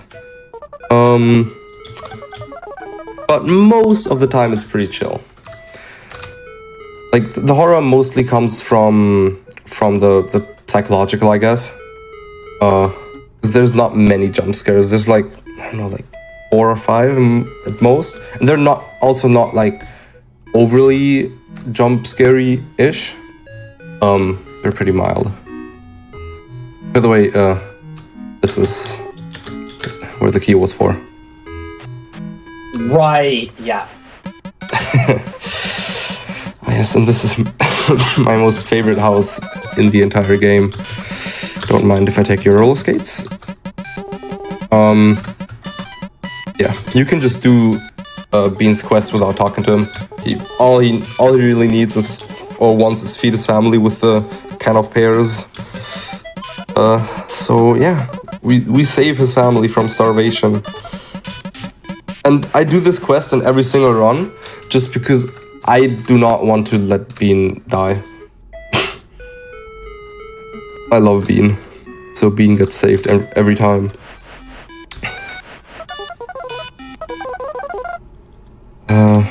And one of what I would say one of the more creepy-ish quests is in love. I would definitely say this is one of the creepier ones. Also, I can show you one funny thing about this that not a lot of people know. Actually, I found this out just recently. And yes, I will deliver the oats to Boatley.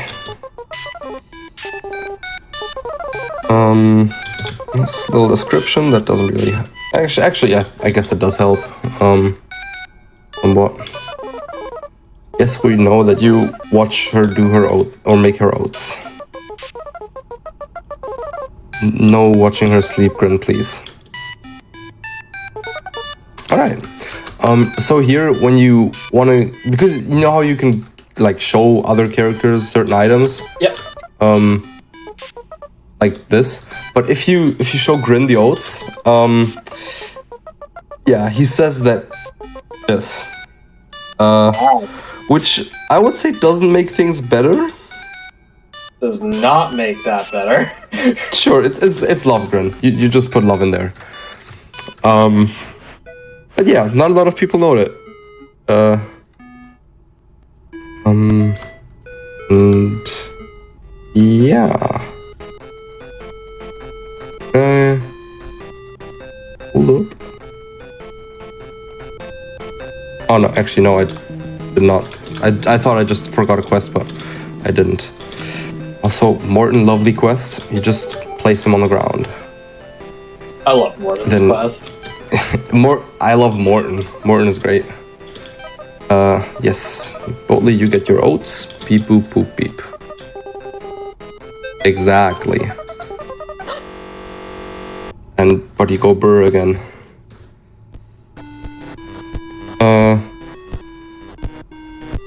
Yeah, these things, by the way, they are still weird, even if you've played the game before. Like, they do not get less weird. No, they do not. Like, it's just all right. Weird. Let's boop its snoot. Let's go brr. Yeah, it's like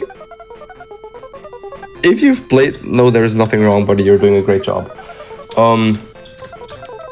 Like if you've played the game, I guess you have somewhat of an explanation for it. But even then, like, it's still weird. Yes, and this last quest for this run will be Cauldron.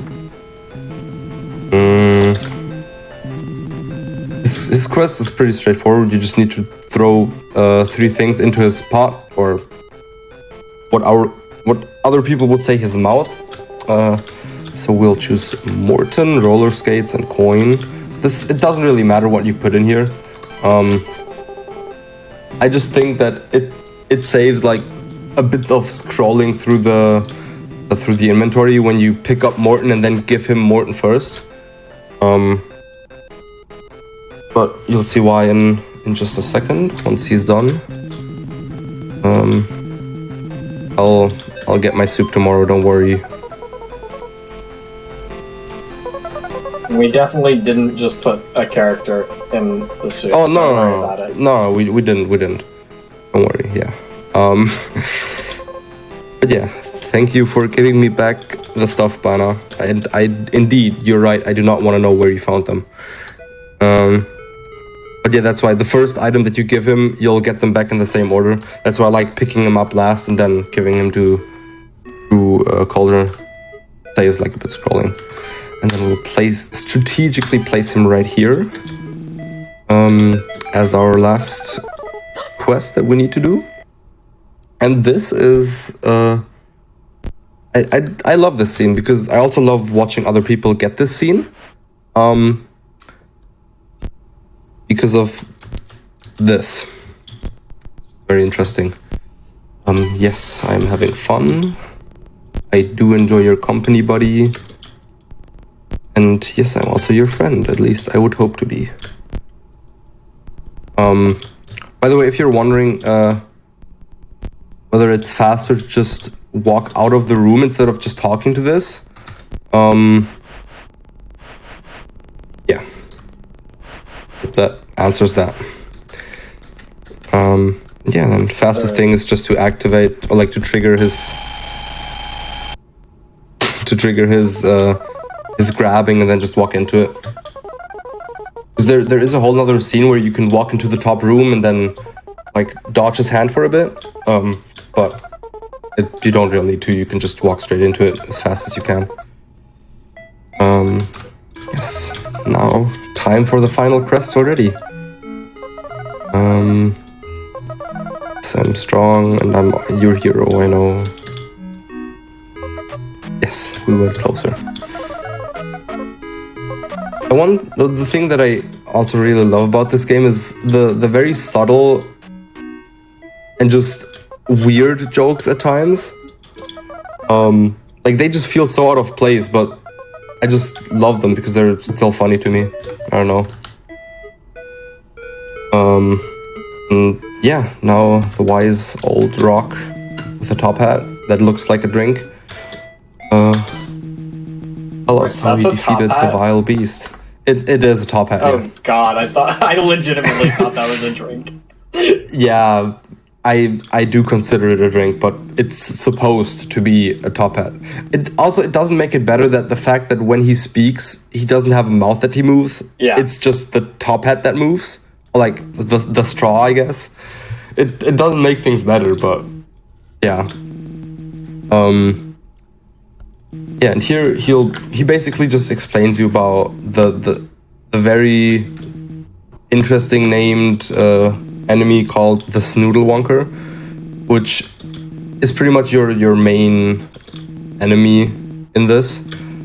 And he tells you to talk to Banna, which is the delivery girl that's somewhere on the left, I believe, right now.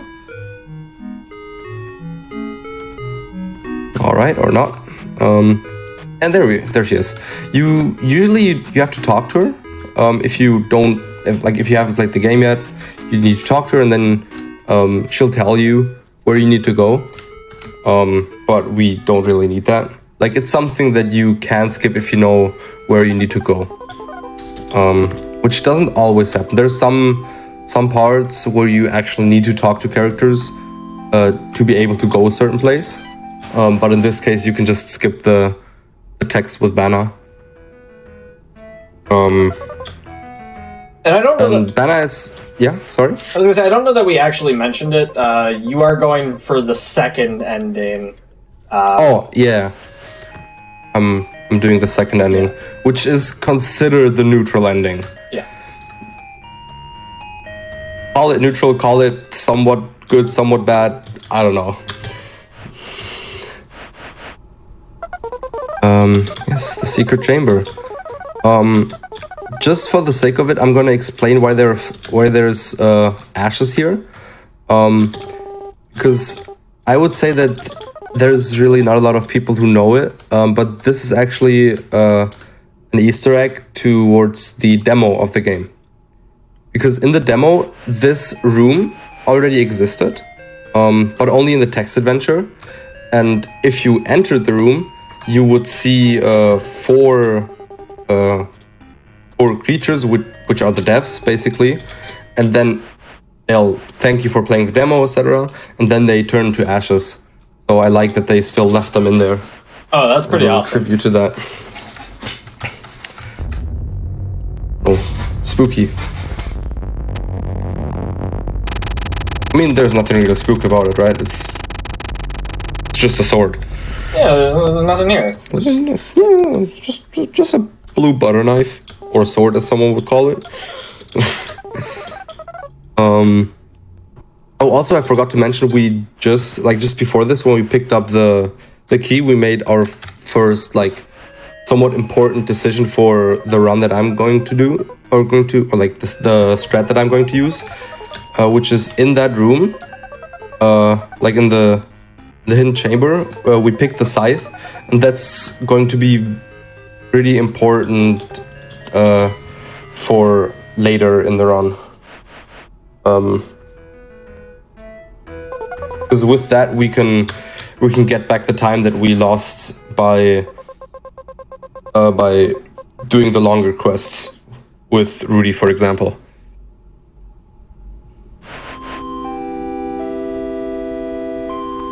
Also, I love the music in here. It's so chill. The music in this game is really chill, yeah. Except for the parts where it's not supposed to be. Yeah, but even then I love it. Oh yeah, for sure. Hello, Banna. There's the sword. I think to me it's just crazy to think that because there's only 4 deaths, the one person that coded this game is also the person that made all of the music, which is just insane to me. Because I think coding is one of the biggest parts, and then to also make music, okay. Yeah, that's a lot. Also, considering how amazing the soundtrack is, at least in my opinion. Yeah. Now we'll walk a bit and seek the Snoodle Wonker. Now, the only logical thing that you would do when you see a pond is use your sword. Because that's usually how I use my swords too. To cross rivers.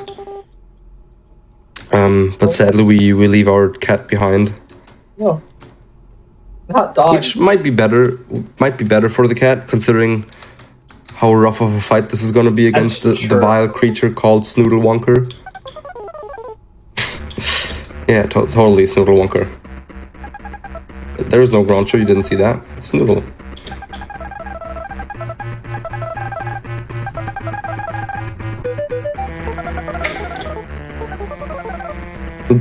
Here, There's been many attempts, but it really doesn't matter what you do. He will refuse anything that you give him because it's not cool enough.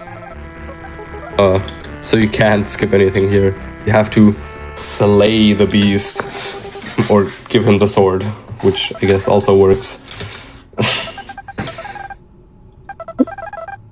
I mean, it's a game about friendship, so you defeat vile beasts by befriending them, right? I mean, I'm not sure if it was wanted to be like this, but sure, it makes sense. Yes, buddy, I gave him the sword. It is your game, it is not my fault.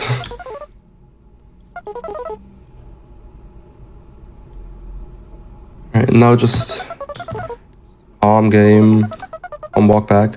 Also, you'll notice at times we're a bit slower, because right now we're slower than we usually are. This is because first, fun fact, at first the game was constantly at this speed. Okay, like we usually at the beginning this was the max speed that we could run. But then people were like, oh my god, things are way too far away for this to be the speed, and so they upped the speed a bit. But then all of the triggers weren't accurate anymore, right? So you would run past certain triggers without the timing being right.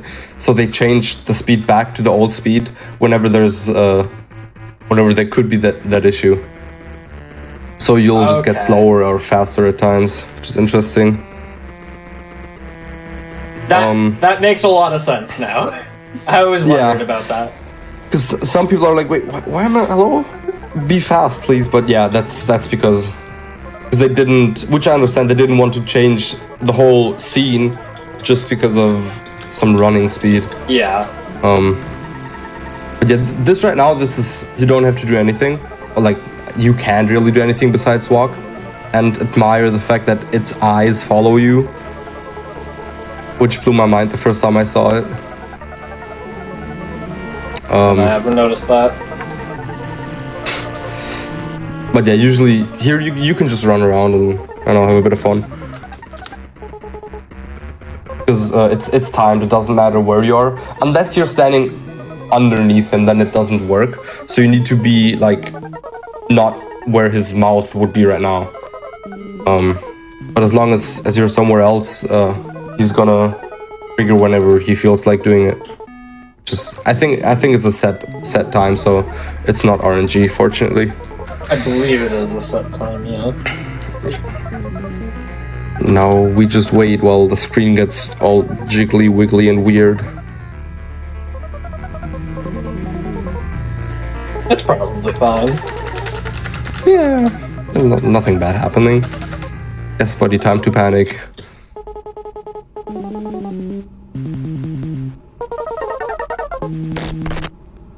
Oh, poor mayor. Oh, that's totally gone. At least he's moving fast. Yeah, at least he's moving fast once in his life now. Also, I love how this scene, it's so simple, like it's just characters saying the same things over and over again. But it's somehow really stressful when you don't know what's going on. Yeah. Even though it's so simple. I love that. Also here, you can't go back. Like, he's gonna block you. But one of my favorite glitches, if it still exists, if they didn't patch it without telling me about it. When you put him in a certain place, like right here you see, because how it's coded, he's always gonna teleport at the top of the screen, right? When you don't see him. That's why he follows you. But right now I can walk around him because it's not his hitbox anymore, right? And therefore, also, hello, dog, go away. Cat, I mean, glowy hat. But therefore, he can become a magician. So right now he's at the bottom, and he's at the top again. There you go. It's a cook who's also a magician.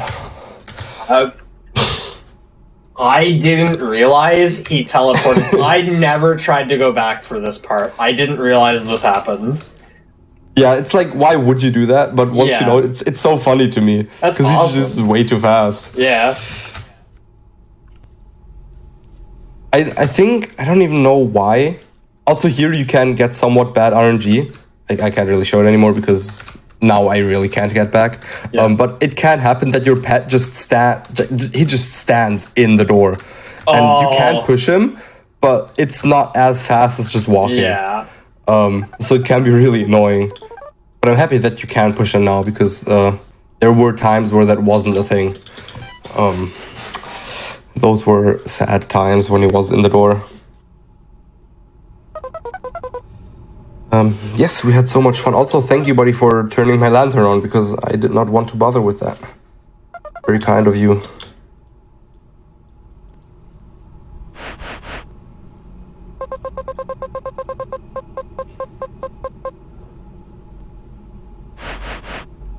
Also, it's something very unfortunate. There was like my favorite bug, my favorite glitch that was so unnecessary, unfortunately got patched. But just recently, actually, because before, you see, right now it's night, and before you could also, cat is not allowed in the house. You could just go in here, and then buddy's all sorry for how things went, because not what it was supposed to be, I guess.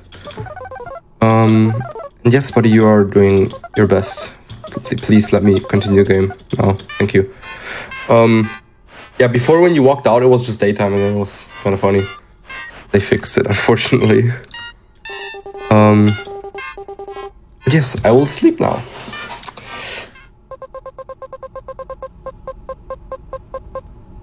This is the first time where people really realize where this is going, I think. Because he upgrades our world again. Now we have... I mean, I guess we still have 2.5D, sort of. But now just not isometric anymore. And when I first saw this, I love how this looks, by the way. It's just... It's so simple, yet so effective, I think. Oh, yeah. And, like, the steady progression over time of, like, text to 2 to 2.5, like, this is... I love the progression. Also, color. That's why I also picked blue, because I think blue is really nice on the eyes. Right. I usually choose purple. I think blue is even the standard color, if I'm incorrect, I don't know. Also this, how the picture of the characters move when they talk, I love that. Some characters are so funny when they talk. Yes, let's... Scruncho, we love that you had more than one player doing catch, or yeah, catch I think it was. It's so sad. This is so mean. We have to. Poor Groncho. But unfortunately, there isn't anything that you can do. You need to be rude to him. Yes, I don't want to fight you either, Groncho. Not how friends are supposed to be. Yeah, but I mean, we're befriending him again right now, aren't we? Somewhat. Sorta, I guess. Yes, it's our friendship meter. So just to summarize it, in this game, combat isn't you beat someone up until they leave because they are hurt. You beat friend points into them until they like you. Yeah. Also, thank you, buddy, for now telling me how to block after his attack. Right. Also, if I can get it right, there's something funny, because blocking, you can either block perfectly, so you take no damage, you can block a bit too early, so you take like a part of the damage, or you can block like just not, so you take the full force. Right now, you notice that I have 70 friendship points. If he does the kick attack, and if I manage to block it partially, for some reason, like you take 2 damage, but it calculates as 3. I don't know why that is. But it's just a thing. Yeah, see, I took 2 damage and I got it. Yeah. It doesn't really matter, but it's just funny that it's still a thing. And I do not know why this is a thing, because you only take full damage points, right? Yeah. So, my attack will be yeet. Yes, please. And now I will select Yeet. Yeah. This also, I love this combat system, but we'll make it easier on us for the sake of being speedrunning.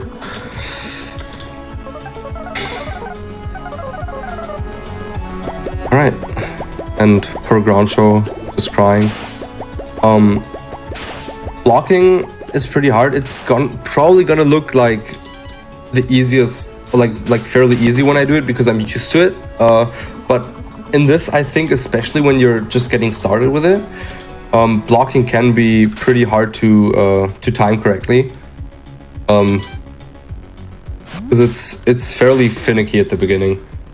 Because most people they try to like get the perfect timing by hitting just when it hits you, but you actually need to block just before to get the perfect block, which is a bit weird to some people, which I understand.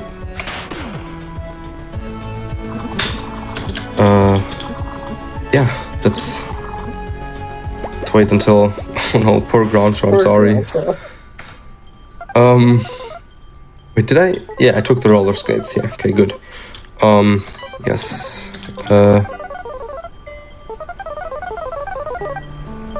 Yeah, that's also why I took the roller skates, because now everything that we still had in our backpack, we now have as an equipment item.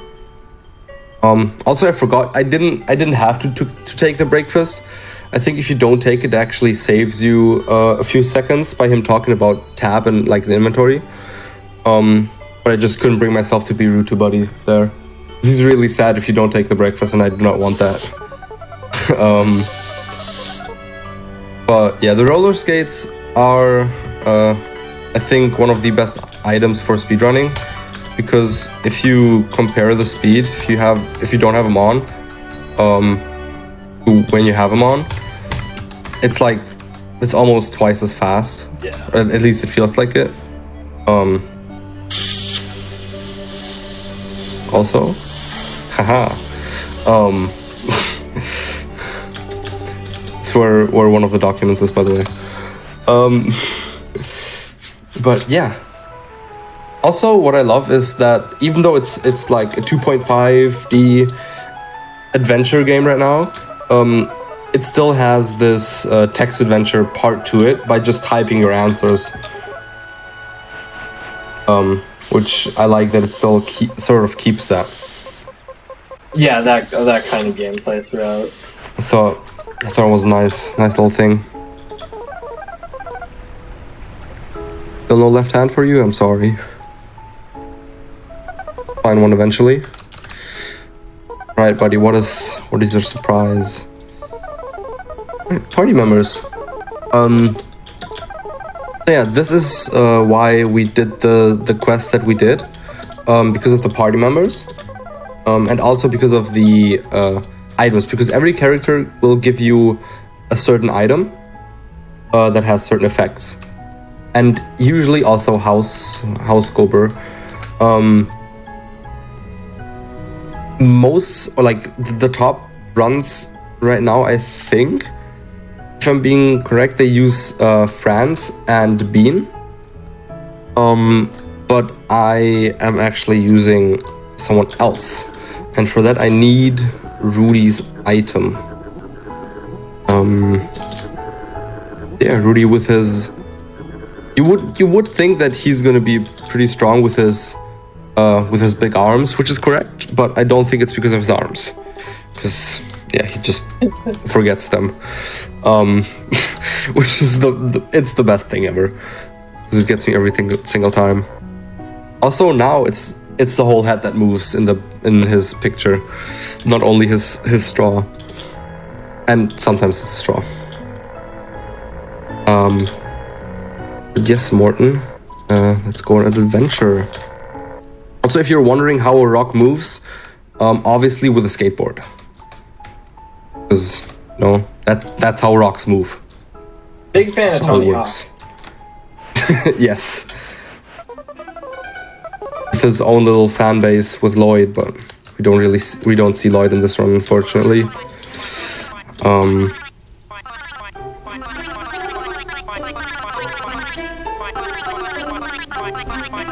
Also, if you're wondering if if I remembered all of this, like which characters to choose and to swap out for which characters, because we're gonna swap him for Rudy. I did not. Like I guess I could tell you by head, but it would need time to think. And usually when I'm speedrunning with this strat, I just have like a script open on the right, just to be sure. Because you can still do the speedrun if you have the order wrong, like of characters. Yeah. But it's gonna take some extra time. So yeah. So yes, you go in for Morton, please, so that you are last.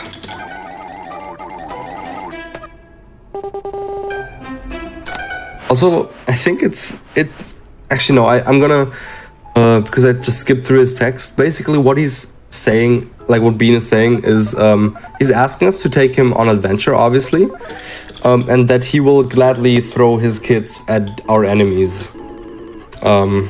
which is, it's an interesting way of fighting. Well, it's to make them friendly, right? Yeah, like I don't want to say everyone loves kids, but most people love kids. So throw them at your enemies and boom, they're your friends. It's that easy. So if I understand what's going on correctly here, you recruited Morton and Rudy so that you could, and you're recruiting a bunch of people so that you can get their items, and then you're removing them and replacing them with the actual characters you want. Yes, exactly. Also, I just I did something that I didn't want to do, which is wait, I can show you anyways because of the items. So he's unfortunately, we need to pick up those 3 characters because we want all of those 3 items, but we don't use them. So our main character gets the Pie of the Undead, which actually I'll say what it does while I do the first fight. It's gonna be the easiest. Then he is gonna get the roller skate, so we are fast. Nope. And you get the cool hat that you get from Morton. Yeah, usually for normal runs, you'll take this, like if it's not a speedrun, you would want to take the stick with extra length. But you can, for most fights, you can also get the same effect of the stick without using it. So you don't really need it. It's just going to save you some time in some other fights. So yeah. I think that's it. One more thing, I want to show the band. This is a lovely band of the town that you can play drums. But yeah, now it's basically crunch time. Let's go. Yes, we are ready for a journey, buddy. Let's get totally back.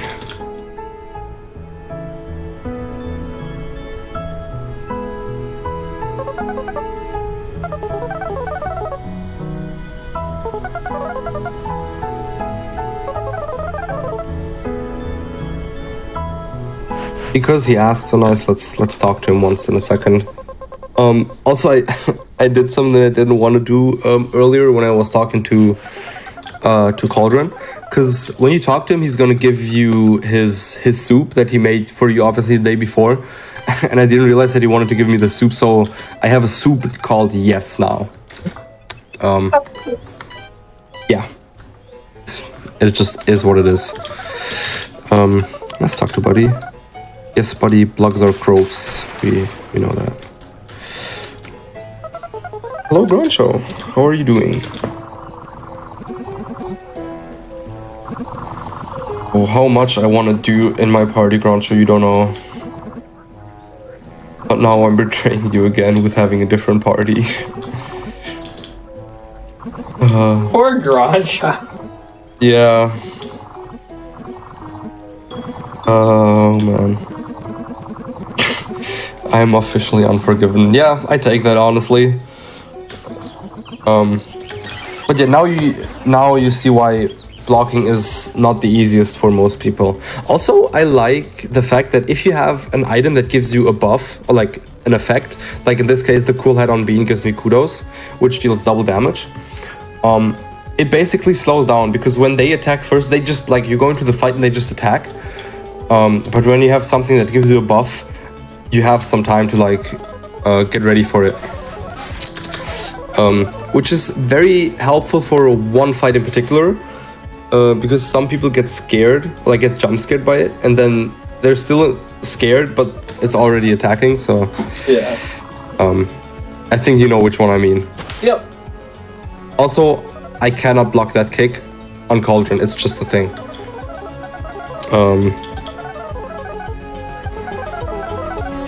And this is why you took the scythe, by the way, because now our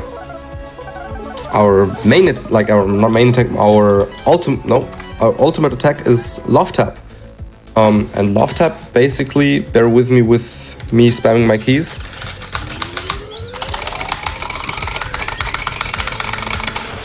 Yeah, it deals up to 30 damage if you spam it, which is quite a lot. And I just realized that I forgot something fairly important actually for the run, which makes it quicker. But I could still do that after the run. It's not as important.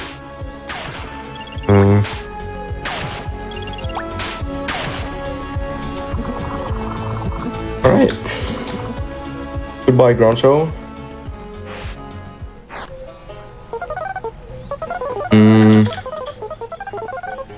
Yes, he did want to be our friend. Yeah, now he's just telling you about compliments. Most people use the compliments already if they take some damage at ground show, but you really shouldn't, because Buddy is giving you the advice that they are rare to come by, and that is actually true. The compliments, you usually don't get them back once you use them. So if you want to play this game, use your compliments actually only when you need them. Yeah, now we take our quest. Hello, Isla, or Isla, or whatever you want to call her. Did you, And I didn't notice, did you put the turn the setting on? yeah, I was gonna say that right after this. Okay. But yeah, when I went into the menu right here, basically what I did, on gameplay on the left, you see there's one key mode. Basically, what it does is, you see how my blocking buttons are always the same. Like myself is A, Bean is S, and Cauldron is D. And it's gonna have the same buttons for attack. So I can just spam it, and if you hit the key fast enough, you'll crit, so you'll do more damage. And I just turned that on, so I actually crit every single time, which is pretty important for being fast, obviously, because you kill them faster. Here with this, there's a riddle involved that you have up here on this paper, but you don't really need it if you know the solution. So the riddle basically is that the levers, or levers, whatever, they say different things. Like everyone says two things, like for example, flip me to the right and flip this one to the left, or this one is lying and I'm telling the truth, or something like that. And one of them, sorry, one of them is telling the truth, one of them is lying, one of them is doing both. So that's basically the riddle. But yeah, if you already know, you can skip it. If this one still works. Yeah, you can skip this fight by going all the way around there, up top. Saves you like a few minutes actually. But it only works if you're like fully up top. If you're just a bit too far down, the thing, I don't know what let's just call it butterfly for sake of it being easier. The butterfly thing, it is gonna see you. So it really only works when you're fully on top. And yeah, let's crash this birthday party. I'm sorry, Tim, I'm not Tom. I wonder how confused people are when their in-game name is actually Tom, and then he's like, wait, you're not Tom. And then, well, you still are. Like, I don't know, must be confusing. I had something similar, actually.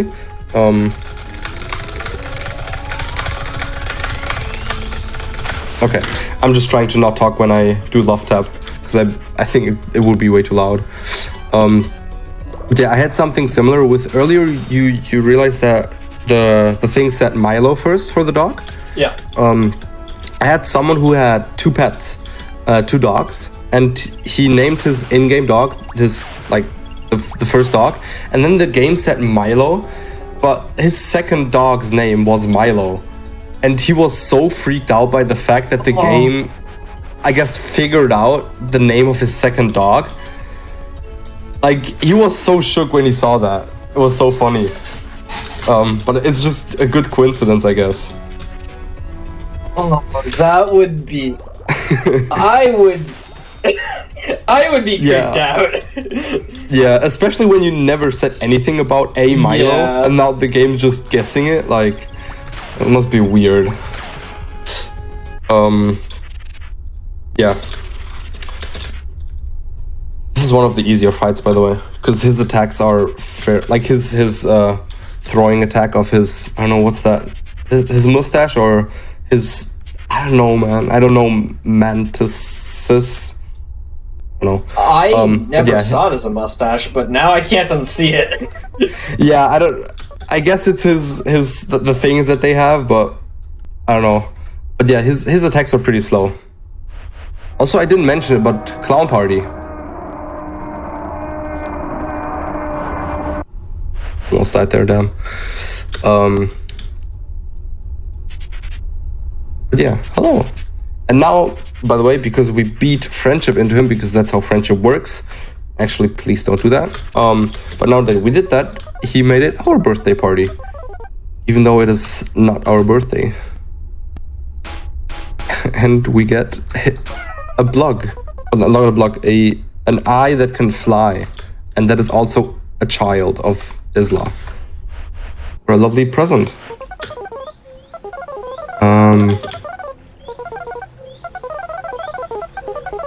And if you're wondering if the children that we say that can fly are actually her eyes, yeah. It's weird because they seem to have a mind of their own, because they don't move in sync, which can look a bit weird, but oh well, it is what it is. Yeah, actually, sure, let's do Rebus first. Rebus has 3 riddles, and one of them, well, actually 2 of them, are pretty funny to watch sometimes. Is for the first one, yeah, Jack's father has 3 kids: Snap, Crackle, and What. And as many before have said, it is not Pop, because it is Jack's father. And it's surprising how many people, or like funny and surprising how many people get that one wrong. And this final question, also many people think way too much about it, because you have to say what he's thinking about. And I'm saying that he's thinking about something weird. I'm correct. Wonder if everything would go there. Who knows? I certainly don't. Also, I don't know, Rebus is sad for me because he's so impressed by you that you got his final question right. He wants to tell all of his friends, and no matter where you are, how far left you or right you go, you walk over him. Oh, I forgot about that. Yeah. It's sad. Poor Rebus. Yes, buddy, you're still doing a good job, no worry. Yes, come on. Yeah, you got it, buddy. It's fine. These texts you usually want to get them done as quick as possible because you're also slower when you have them. And let's see if I can actually, because actually, did I get it? This is the first time, by the way, that you see that enemies rush at you when they see you. And yeah, when you hit slash with your sword at the right timing, you can actually attack first. And with the stick of extra length, you will always attack first, so you don't need to slash them. But since you can actually slash them to attack first, you don't really need the stick. And here, by the way, this is the first time where you actually see why I really like the strat that I'm using, and also why I think it's way more beginner friendly. Because if you do it correct, because of the item that I have on myself, I get my ultimate move every single turn. And with that, I can pretty much one-shot one enemy also every single turn, like every time that I start a fight.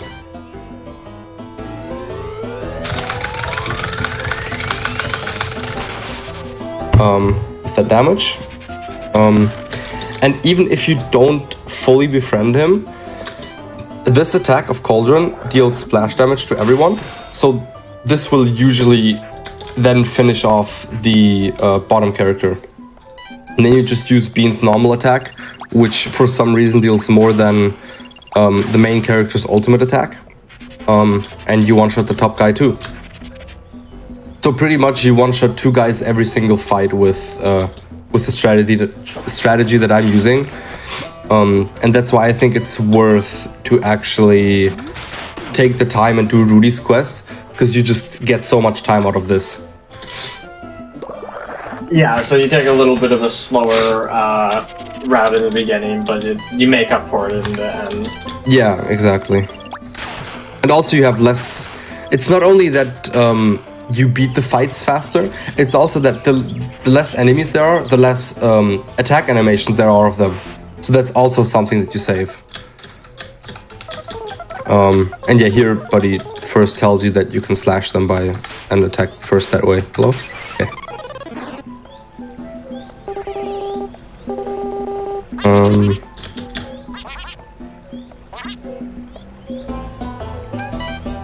Shove this guy.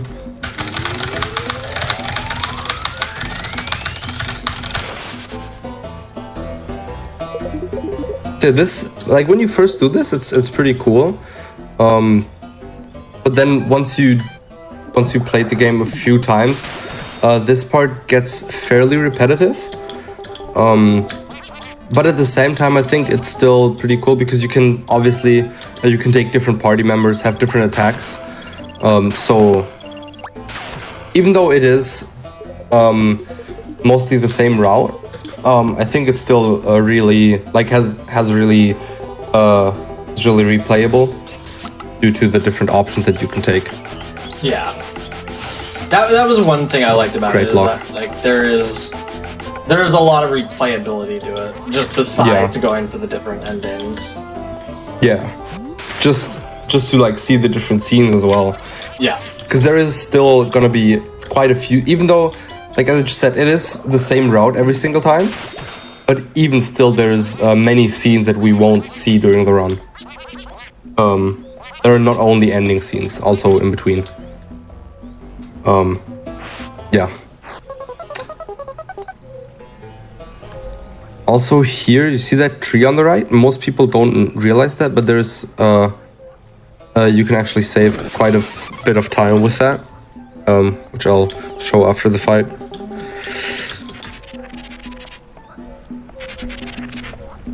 Yes, I know that you got her babies.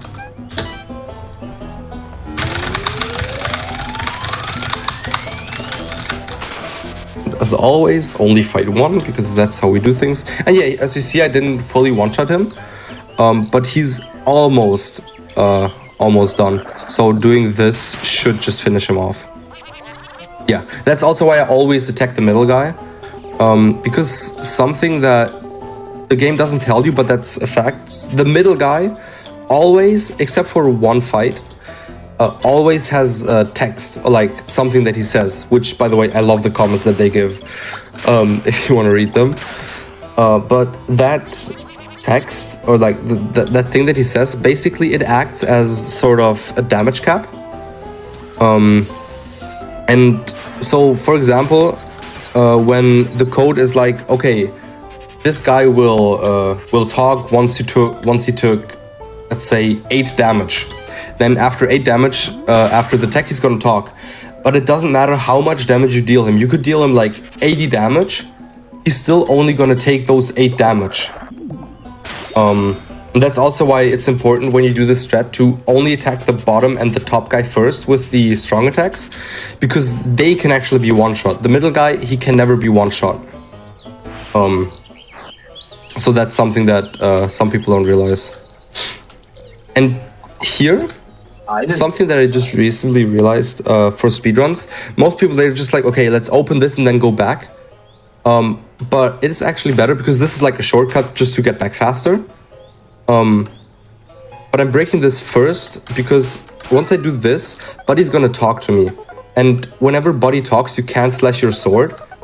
So you would have to walk all the way around being this slow. But since I broke it first, I can already start to walk back while he's talking. Which also saves probably like 10-20 seconds. There's no huge time saves in this. But there's multiple small time saves that just slowly add up. Caps. And yes, let's go to Pelchamville. Yes, holding breath is important.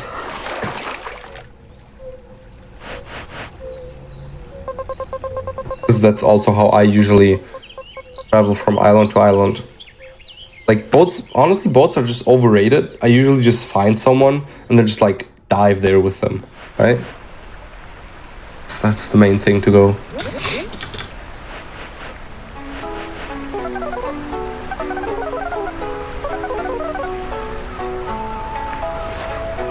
Oh, not many notice, but you can do this.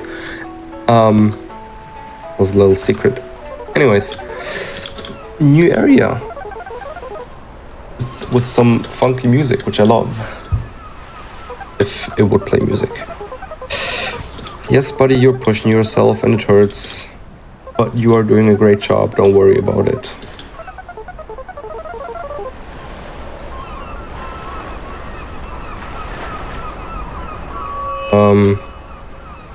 There's mighty strong looking Mayor Pelcham.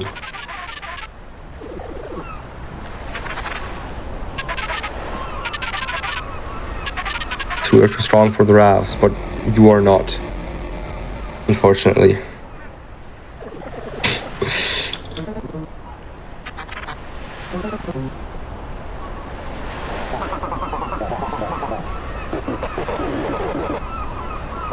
What a coincidence that I'm right here to boost their morale.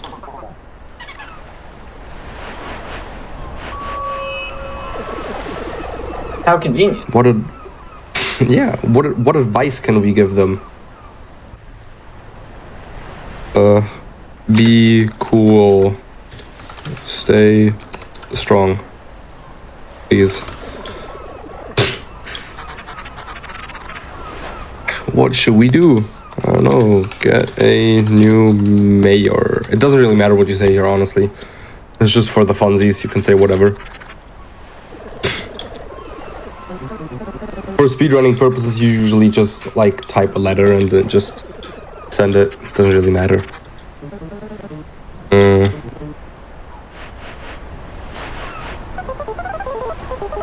Yes, I'm taking this very seriously.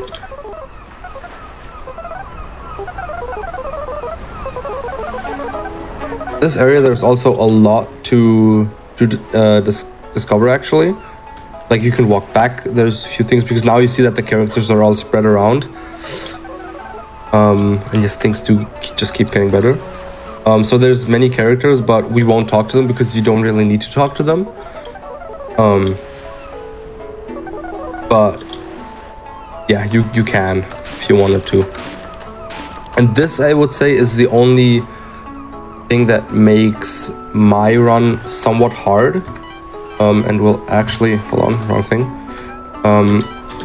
Give him the stick with, like, being the stick with extra lengths just for this fight. because the stick with extra length is especially good in situations like this where the enemies don't rush at you. The fight just starts. Like you enter somewhere and then it's just the fight without you being able to like hit them to go first. Because in those fights you can also go first with the stick of extra length. And this fight, I would say, is one of the harder ones. If you're doing it for the first time. I mean, rightfully so. I mean, we disturbed their picnic, right? So they better give us a hard fight. But once you get into it a bit, it's pretty doable, I think. Is this a required fight? I don't remember this one. It is most certainly not, no. Okay. It's actually a secret fight. But I'm doing this for the item that I get. I've never seen this fight.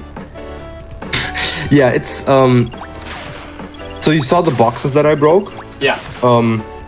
Most people don't realize that they are actually cracked because they look a bit different. Oh no, I hate this. I can never tell which one is gonna hit if it's the front two guys. Okay. Okay. But yeah, like most people don't realize that the boxes are cracked at the beginning, like in the front there. And some actually just walk around the houses because they like to walk in the forest a bit. Because this game is pretty polished, I think, but there's still some issues with the hitboxes of the forest, so you can like sneak around the trees a bit. But yeah. Ah, damn.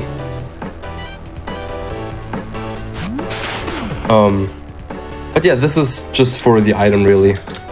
It's like, I think this item it's somewhat hard to get because of the fight, obviously, but it's what really makes this run, or like this strategy, stand out from the others, I think. That's why I love it.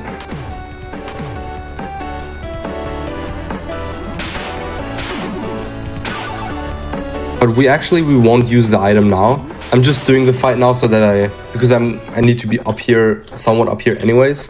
So I'm just getting it out of the way so I don't need to do it later by taking like some extra time. But essentially you can do this fight whenever you want to. Because we don't, yeah, the dodecahedron is what we get.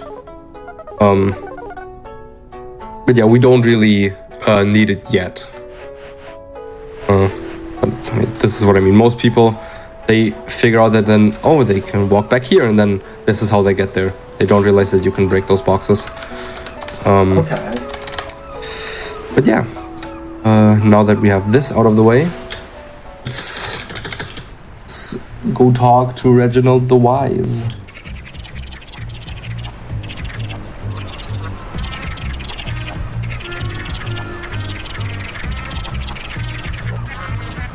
So I need to think about when I start taking damage with my main character. Because I actually, as weird as it sounds, I don't want him to be full HP, like my main character. Especially towards the end, I want him to be as low as possible. It's gonna be pretty self-explanatory later why. But yeah. Let's nope. Not again.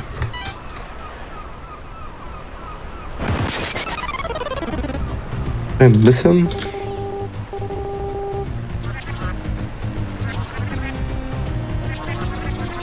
Yes, I will very much. Yeah, I missed him. Okay, it's fine. This attack is actually it's somewhat important to block it actually. Okay, because if you don't block it, he's going to do the same thing up to 3 times if you don't block it. So you'll just save quite some time if you are able to block that bite attack of him. It's actually multiple attacks that if you block them, they're way shorter.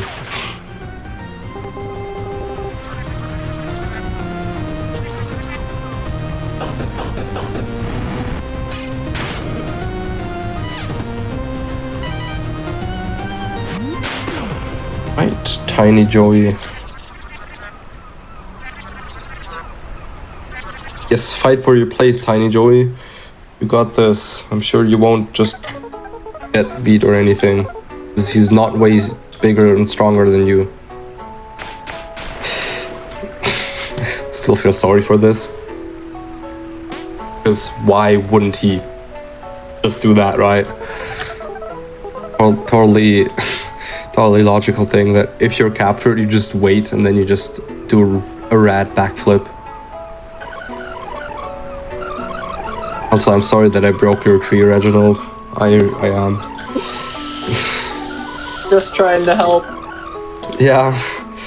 It's like, I'm sorry, I need to do something, right? Well, all you get is passive-aggressive feedback. But, oh well. I mean, he has a few trees here, so it's not too bad. And yeah, basically, since I'm skipping through this, basically what he's telling us is that we need to stop King Wrath because he wants to get mayor.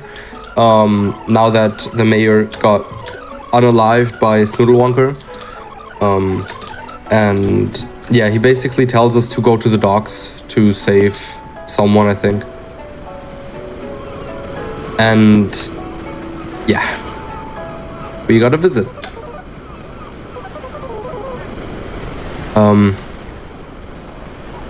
Yeah, for the ending that I'm doing, you don't want to interact with him, even though it really is my favorite scene. Like when you interact with him, it's by far my favorite scene actually. But yeah, you don't want to do that if you're doing the run that I'm doing. And what are the requirements for ending 2? It's So the thing is, I have like an actual list of how every single ending works, like 100%. The thing is, I'm just not sure if I'm allowed to fully just show that list, because I got it from the devs as playtester. Also, rad eye patch. But what I can say is basically for ending 2, you want to be mostly nice to Buddy. Obviously, since ending 2 is like the most common ending, almost everyone gets ending 2 on their first run. Also, this is why we needed the eye patch, because he wants, like Barry will only let through real pirates. And obviously owning an eye patch makes us a real pirate, or having owned one. But yeah, so usually most people, they are mostly nice to Buddy, but then they are very curious with some things, so they interact with certain things or a glitch like totally like there. And that's usually what gets them to ending 2. So I would say just playing the game casually and being curious will almost guarantee you ending 2. So I could interact with that with Tortly. And would still get ending, like the right ending. But for a speedrun, obviously, you don't want to do that because it's just extra time. Yeah. If you don't need it, you don't have to do it. Yeah. Also, I was just talking over this, but for those who realize, yes, Captain Chunk did just eat the load. Like the thing that he has to keep safe. Because if he eats it, it's safe, right? Yes, I intruder and you protect shipment. And this, by the way, this is... He has a very, very annoying attack. That even if you're very good at the game, it's really hard to block. But unfortunately, since he's the middle guy, we can't one-shot him. So I still go for the Calpers first, as they're called. Yes, perfect.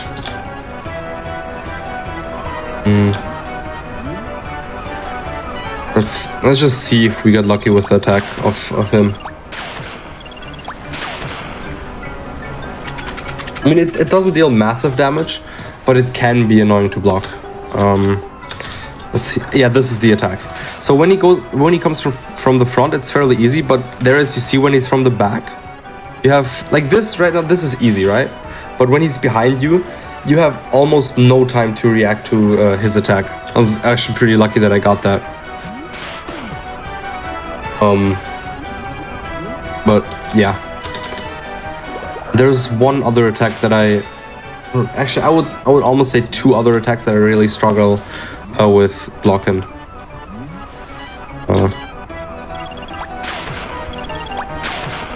But yeah, that should be this fight done, I think. Yeah. Also, I just realized that he has the wrong voice in his final text, but it doesn't matter.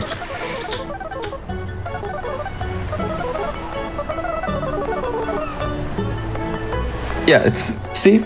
There you go, Buddy just said the right thing. If there's any glitches, it is not Buddy's fault.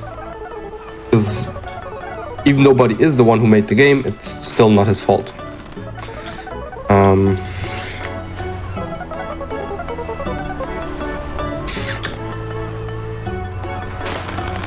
This can be quite annoying if you... Okay. So here, I want to hit the button first, because otherwise... I need to wait on that platform that I just was on until Buddy stops talking to go here. It's one of those things. It's so small, but it can save like another 5 seconds if you get the timing or like the positioning right. But it's not that big of an issue if you don't. And yes, Buddy, you did a great job with the scenery. Also, the glogs are like the I don't know what they're called.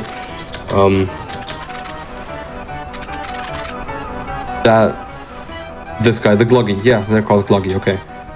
Their attack, like one of their attacks, can also get pretty annoying because of the timing. But luckily, we don't need to deal with them in this fight.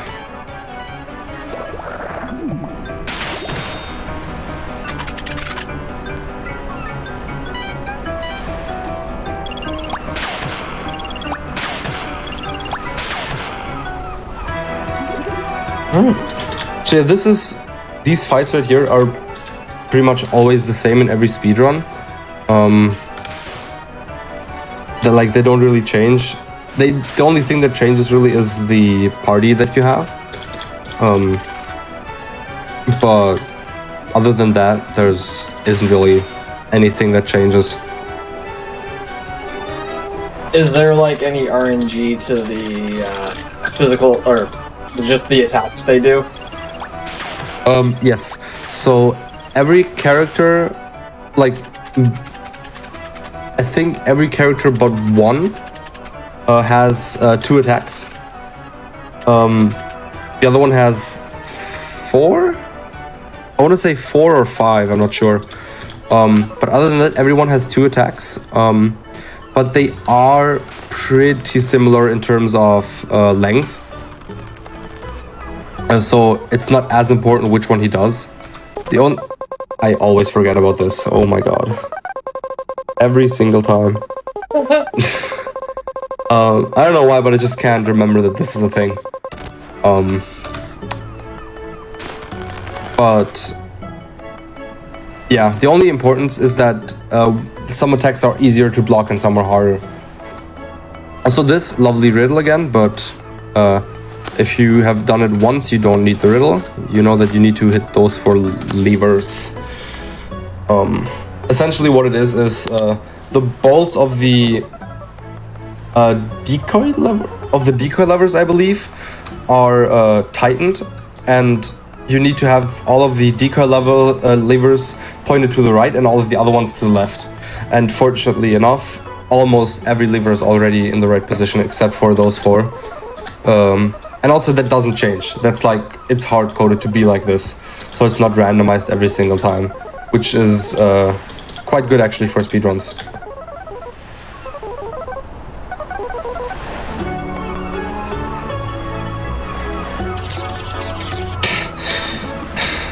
Yes, shipment. And that is how you protect shipment. You eat it.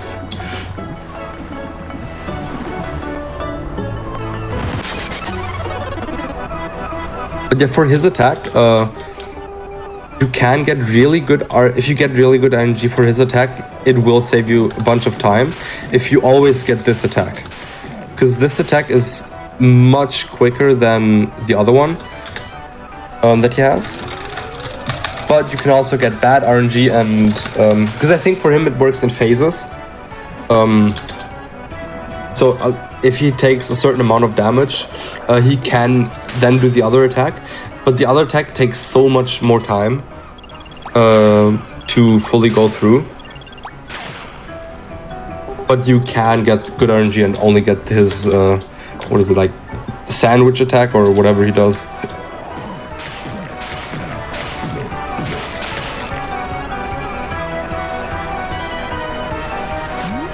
Let's see if that happens here. Also, the other attack is quite hard to block for people who do this, who see the attack for the first time, because it tricks you into blocking with the wrong character. And then you don't really have time to react anymore with the other one. Okay.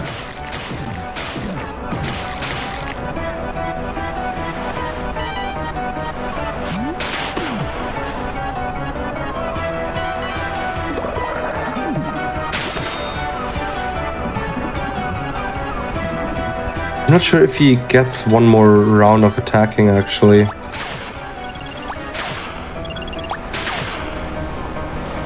He does. Okay, yeah, this is the attack, by the way. So, the first one, it looks like the bottom one, like he hits the bottom one. But the thing is, it's always the same. He always hits you first. And once you know that, it's basically just going up and down. But when you don't know it, obviously, it can get really confusing. And also, since he doesn't stop, people tend to panic. Like, they see, oh my god, wrong character, what do I do? Press everything. And just spamming every character's block doesn't really work as well. So, yeah. Sterile, you are finally free. And for those who are wondering, yes, he did just walk over the water. Because this bridge is not turned and he just walked straight over it. But it is what it is. It's Daryl.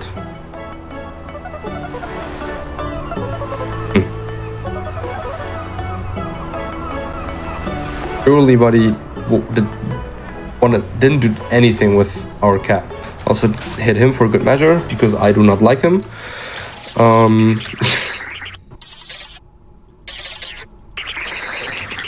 And now we will get further part of the story. So basically here we get to know Numley, who is like they say that Numley worked for the rafts, and then Mayor Pelchin captured him, and that's where they are right now. And this is like a wanted poster for Numley. Obviously, the rafts don't want any information to get out, right?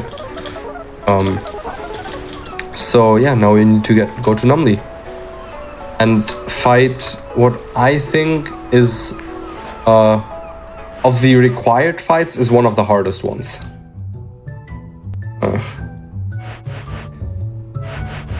Which is the Skulk. And every single time I realize that they look how I sit. But that's something else, yeah.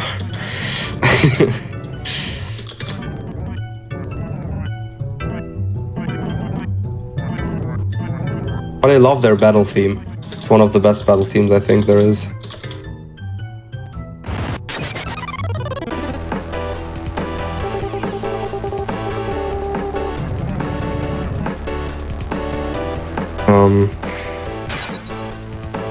But this attack is the easier one, where he just snaps the fingers. But he has a second one, which they're most likely going to do anyways.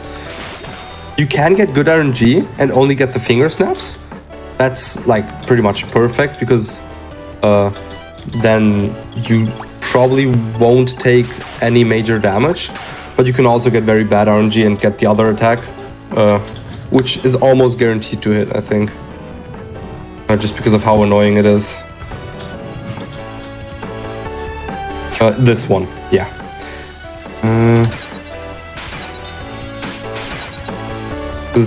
Also with this one, it's also really hard to tell which one they're hitting. And also, if you're unlucky, I got this happened to me once while I actually tried to go for a speedrun.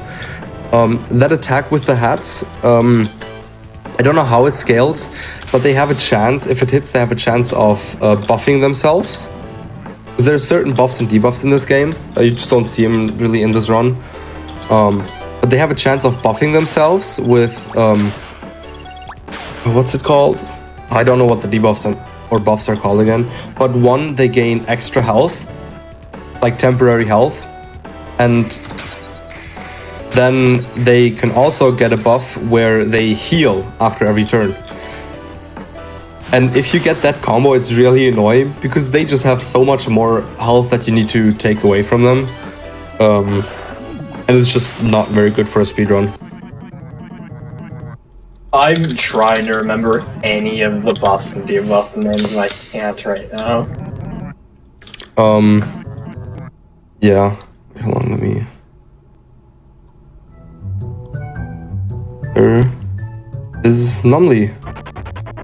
Who would have thought that they looked like this, right? Also, for those who remember, we put 4 as the day of our birth. No Numley we have not met before.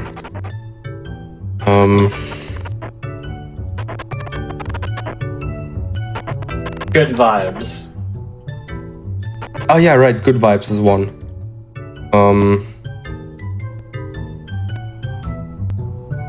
One second. Remember any number-related fact? Okay. Which character? Actually, let me do Dundee because of something special. Dundee's birthday is, for me at least, it is today. It's already 29th for me. Yeah, you don't see that every single day. That's why I just did it right now.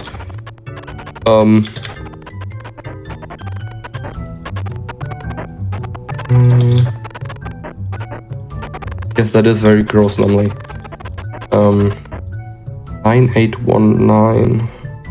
I'll just write that down for now. Because usually I'll just run over there and remember it, but talking and such, I tend to just forget things.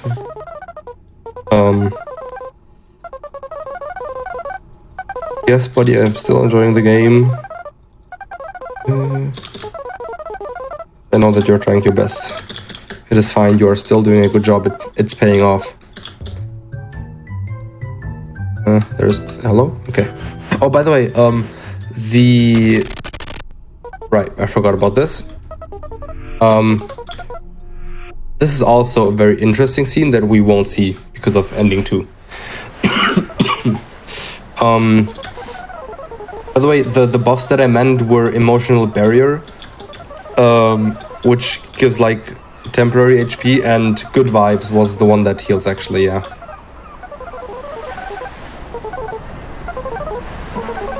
Yes, buddy, you will not let that happen, I know. Let me go, please. I want to finish the game. 9819. Hello, Bronk. Actually, fun fact that I just want to mention. This character was actually based on a person that helped the devs, especially at the beginning, get a good amount of reach to the game. Because they... even when the demo was out, they played the demo, and since they're a fairly big streamer in Germany, that's what really brought attention to the demo early on. And so just to honor that, they actually made a character for him, which is pretty awesome. Cool. And also the backstory of that character is really accurate to like where the guy actually had his beginnings, which I love. So yeah, 9819. That is actually the right password. You are correct.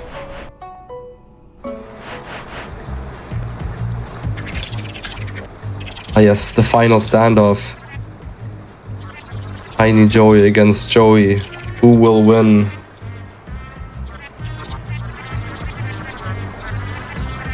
Take your guesses now.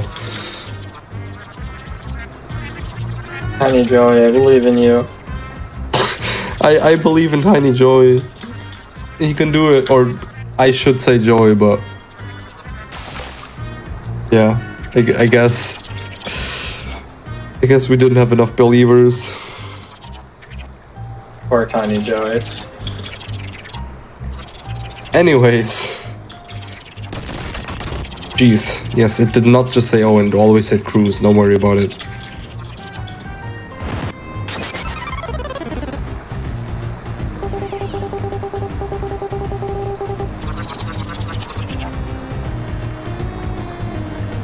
This is also a very weird attack to block.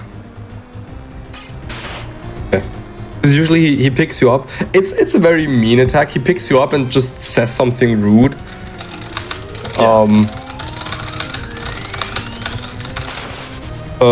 But yeah, it's really weird to block, I think. Like, at least for me, the timing feels pretty weird.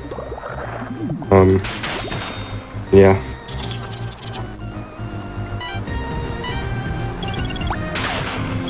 Actually, I should start taking damage with my own character, slowly but surely. So I won't block any attacks coming towards me anymore. At least a few.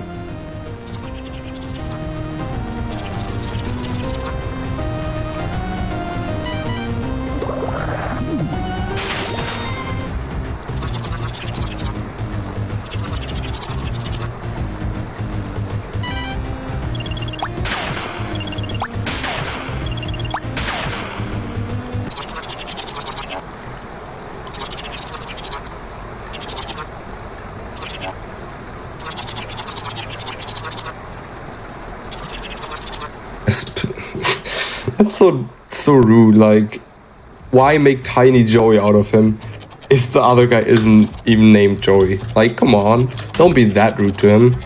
What a betrayal. Also, Scary King Raph, very heavy.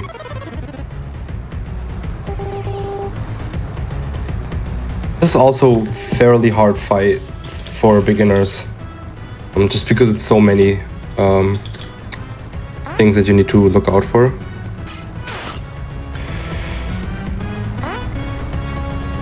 Let's take one.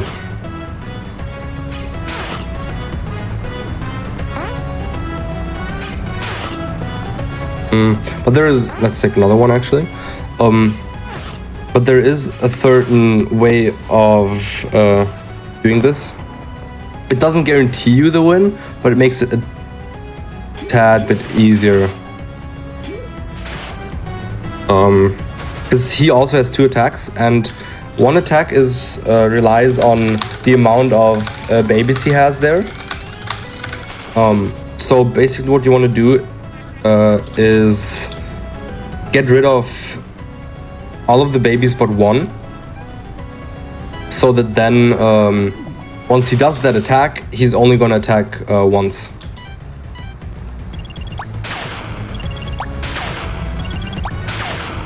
Which is pretty good because both, I love this, I eat mod, because both of his attacks deal 10 damage if it fully hits.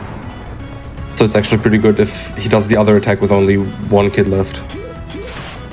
Goddamn. That's fine. Still, 32 is more than enough.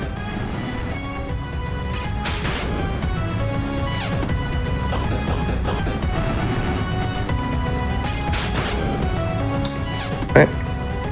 Fine.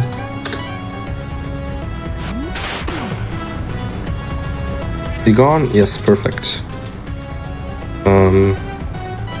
Now we want to go for King Raph. Because his splash damage is going to hit the kid the whole time. so you don't actually need to worry about the kid, because the kid is slowly gonna take damage more and more anyways, so you can only attack the big guy.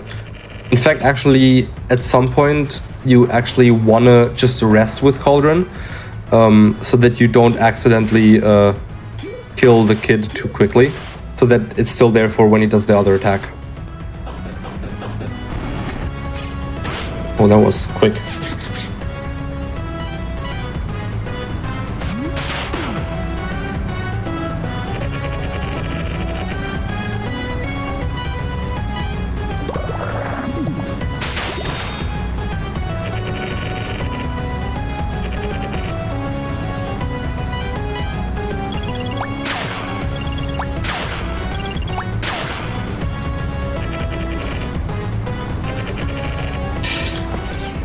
No, it's a nice world. Don't be so negative, King Rahaf, please.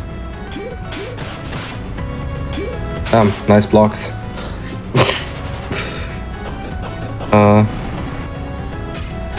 Actually, it doesn't really matter if Cauldron dies, to be honest. At least not for this. If I remember correctly, if somebody goes down in combat, they come back with 1 FP after the battle, right? Actually, it's 20. Is it? It is 20, okay. It's 20, yeah. That's why sometimes it's actually worth to let someone die at the end if they're on like 3 FP, so that they actually just come back with 20. Can be worth it depending on the situation.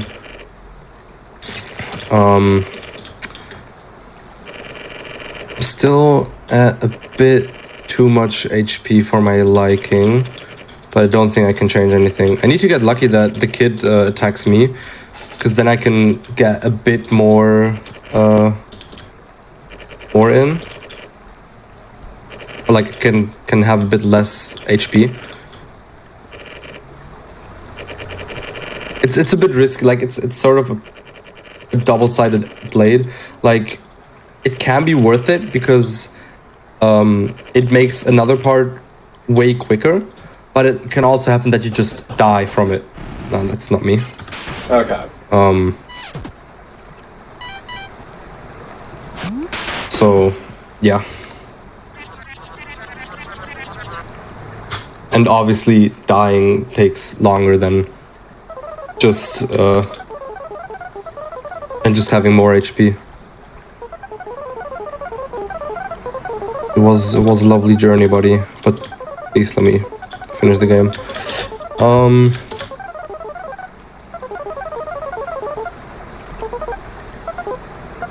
I wonder what that one thing could be that put a wrench in Buddy's story. You don't need to activate this button, I just do it for the funsies.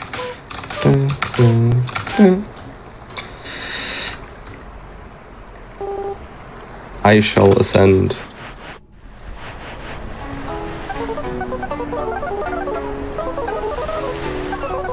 Wait, I didn't show the one answer that actually works as a yes answer, which I want to show.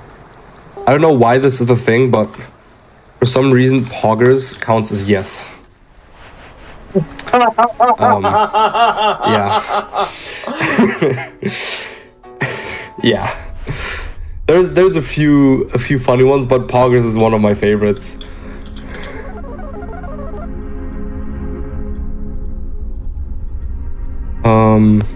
Yeah. Oh no.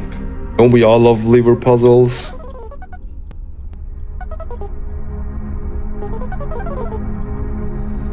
This is a weird question. Like, asking liver puzzles aren't fun, are they? Like, most people are very scared that they actually answer something wrong in this question because it's unsure whether, like, which one is the positive answer, I guess. But it doesn't really matter. Oh, this one just doesn't matter? Okay. Yeah. Let's just wait for a bit. Also, it's an unsolvable puzzle. You can try it, but I can guarantee you won't find a solution. So usually we just wait close to the dog and do this. And hit it to trigger this. This is the only glitch that is unavoidable, really.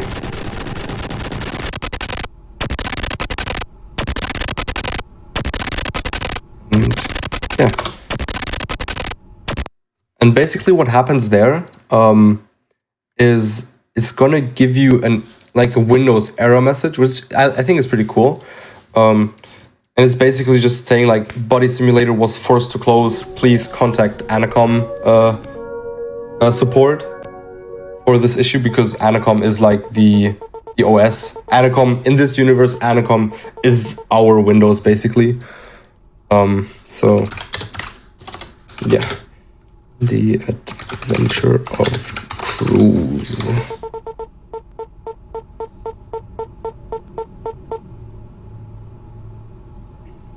Now Buddy is mad at us, rightfully so. Wait,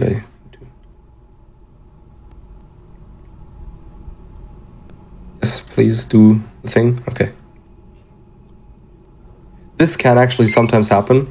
When you tab out of the game while something's loading, it tends to almost crash. I don't know why. But usually it fixes itself, so it's not that big of an issue. I'm sorry for not listening, Buddy. I will go through the door as you tell me. Through the blue door.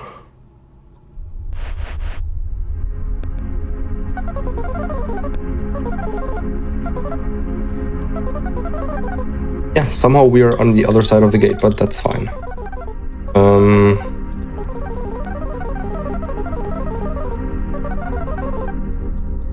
And now let's do one final thing. So you get the stick with extra length. You get the roller skates, and the only really the only important thing is that you get the dodecahedron.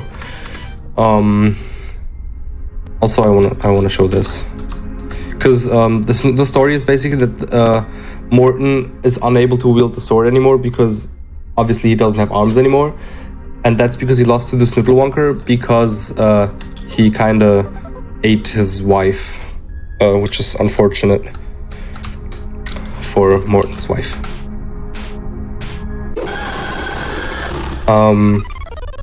And yeah, basically what I do is I miss with Friendo just for the flex, and basically the whole run comes down to this. If this gives me the right thing, then the run is basically perfect. And okay, perfect. So we just needed a buff because the item that I put on Bean, which is called the dodecahedron, gives me plus 12 damage for every attack, but only when I have a buff or debuff. And Cauldron Special buffs people, so I buff Bean, and Bean's ultimate deals only 1 damage per attack, but you can hit it 30 times. But now that I have the buff, basically I deal 13 damage per hit, and I can do that 30 times. So if you do this and if it works, what you basically do is you one-shot the final and strongest boss of the game, which saves the most amount of time, I think.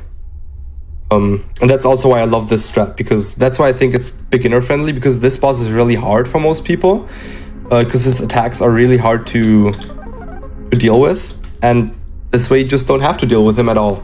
You just skip him, I guess. I don't want to talk about how many tries that took me. Yeah, that's what I mean. Like, also I love it. Like, usually, obviously, people don't get this strat when they first play the game, so they just do normally. And then when I tell them like just do this and that, and then like I tell them the strat, but I don't tell them what it does. And then in the final fight, I tell them what they need to do. And then the thing is, they don't expect something like that to happen, because they most had such a hard time with him, and then they just one-shot him. It's amazing to see people's reactions to that, because I myself, I've been there. I know how hard that boss can be if you don't do this. That's why I love this strat. It's just so easy when you're not when you're not that good in the game. It just makes things easier. And now, who else would it be but Groncho, am I right?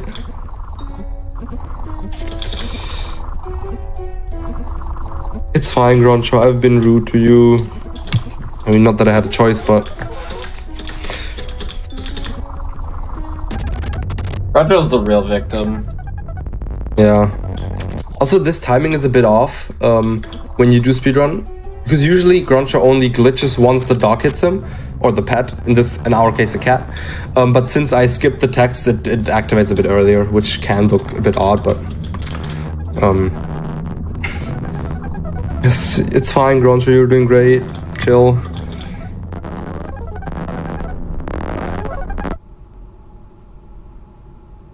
Yes, this is normal. Don't worry. Yes, Anacom support, I will contact you.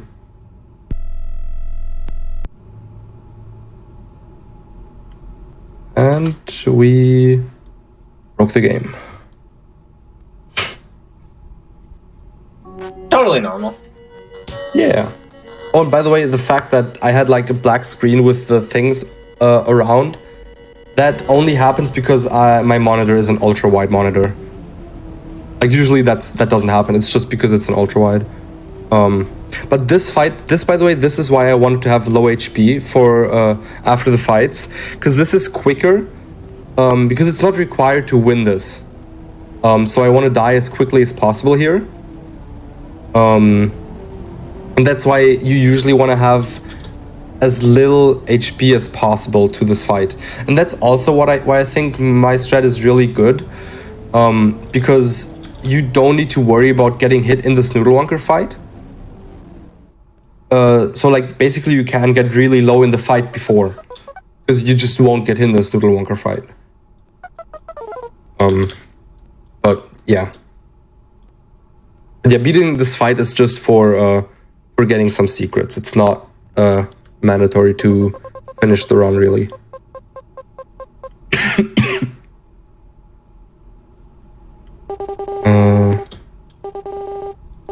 And we lose the lantern in hand. This message basically just says, go south, you'll discover a secret, and then come home. Most people think with south they actually mean down here, but south is just to tell you that you can walk out of the trees. And here is the only scene where I won't do the speedrun strat, because I promised someone that I will not do that. But you'll see what I mean in a second. So all of our friends are here. Yes, we have a party, and we get rid of bad friends. What a lovely party, isn't it?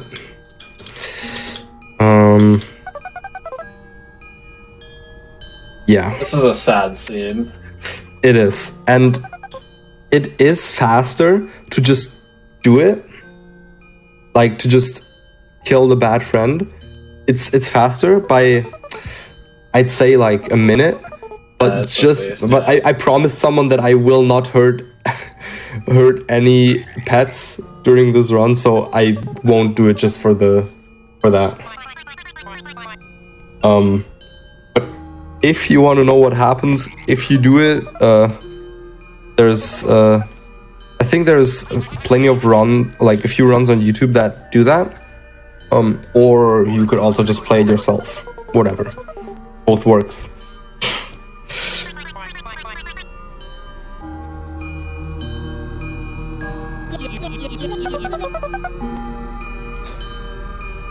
I'm sorry, buddy, but I cannot hurt pet.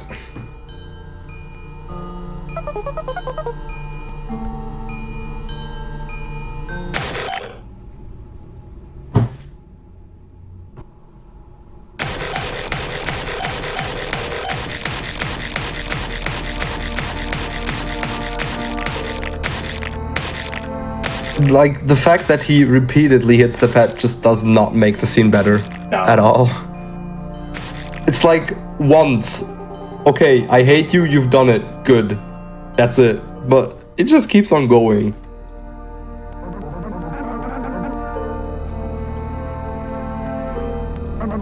What shall we name the town to the north?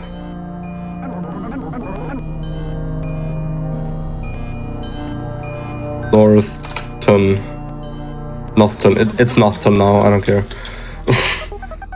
You killed my pet, I don't care what your town is named.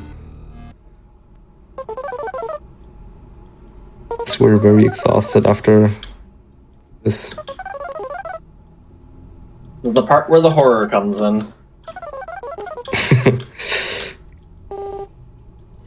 I'll sleep. And just to be sure if I actually got the right ending, I need to look at one certain thing, because there's clues, because one ending, you know, that you've done the secret one, it's different, but the other endings all somewhat end up here at first, but they're all different, obviously. But yes, it is 3D now, and my mouse is awkwardly fast. But there's certain things that you can look at to immediately know which ending you have. No, it is not this one. I need to wait for Buddy to talk.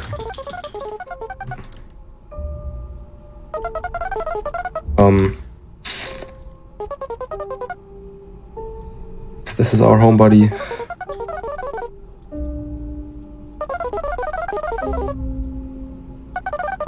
Also, I forgot to show something in the 2D part, which is not really important, but they left an Easter egg. Yeah, they left an Easter egg to one of their other games on this desk. It's pretty funny. Okay, good, I got the right ending. Would be kind of embarrassing if I didn't, but... yeah, you can basically skip this because Buddy is gonna ask you to look closer at this painting. But you can just skip that by going close yourself eventually. Hold on, let me... Come on, Buddy. Okay, Buddy doesn't want me to do it now. I guess then let's wait. If you... Sometimes it works, sometimes it don't. You just have to get lucky in this. Okay, there we go. Yes, it is odd. I have to get really, really close. Boom, we're teleported. And boom, painting is gone. This was so funny to me when I first saw it. I was so confused about what just happened. Yeah. I think now we have friends. I'm just sad that this part doesn't get developed more. Like, it's such a short part here. Yeah, that's true.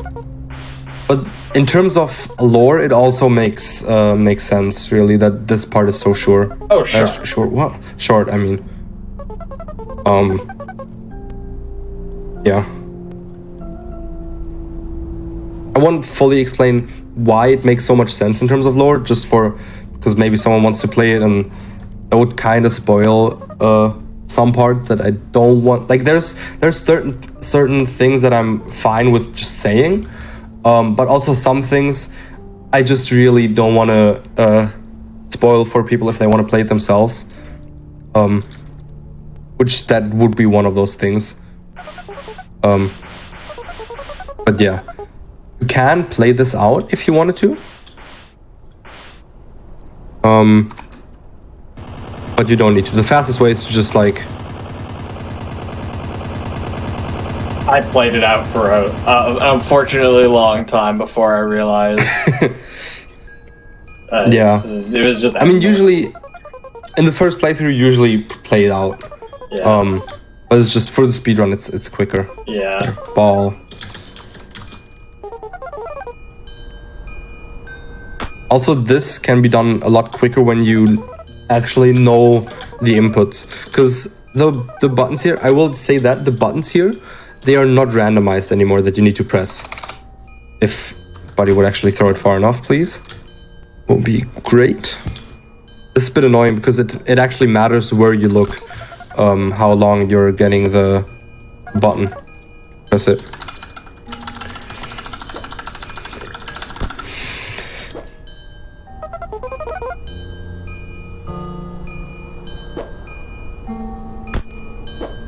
So U, N, I, then comes another N.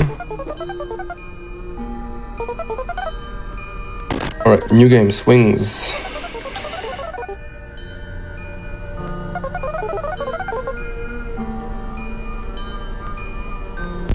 Also, there's a doll. These are the swings, and I know earlier, because I skipped through it, you didn't see it properly, but earlier on the playground where we use the... Oh, that's the wrong button. Where we used the doll, we placed it on swings next to another doll. This is that doll, by the way.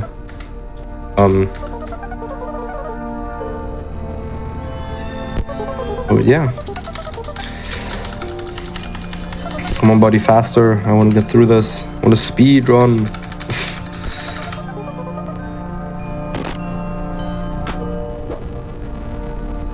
But yeah, I really, this part is really interesting to me because it's so simple, but it's also so eerie. Eerie, I think.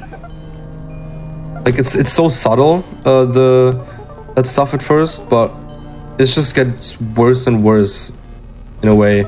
Also by what he says.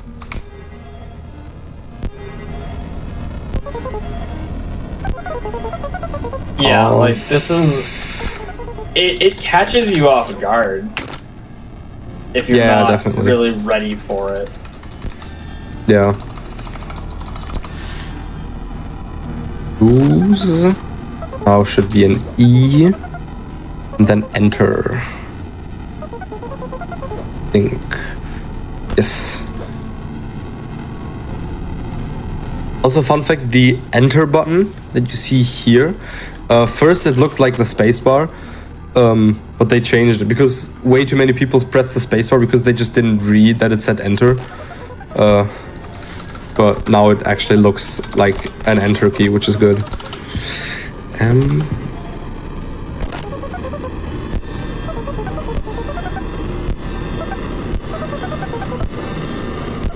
If you're wondering, because I'm skipping through this, what it says, you'll see it in a second. Like what I'm typing right now. And enter. Basically all the user input. So up top, uninstall the Adventure of Cruise, and then if I'm sure, yes, and then the admin password. That's basically what those keys are. And it's funny because not a lot of people, or like recently more people have noticed it, but it's very interesting. Also, this is a sad part.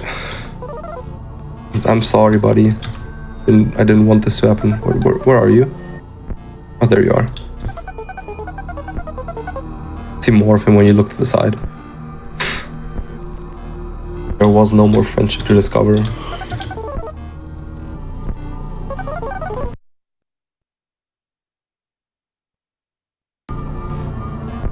This is really sad, but somehow also really poetic. What they say. Humans are not eternal, and therefore friendship is also not eternal.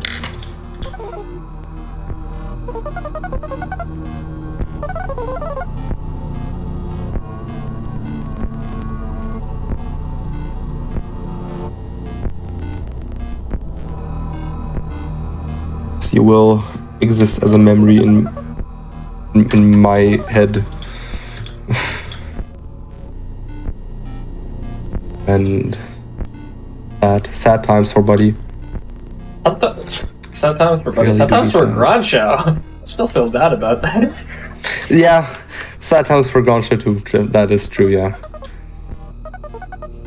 I feel sorry for those who think that you can actually save him here, because some people actually force quit the game, but all that does is it just makes you replay Yeah. all that we just did, like the end part. I think my game crashed or something near the end of it, and I had to redo the entire end part, and that was that is brutal. unfortunate. Yeah. But yeah, that's because usually for most of the game, the way that it saves is by you actually hitting the quit button. That's usually how the game saves. And by the way, time is the second when the game closes. That's when time is finished. So not yet, but in a second when it's closed. I will not forget that, buddy.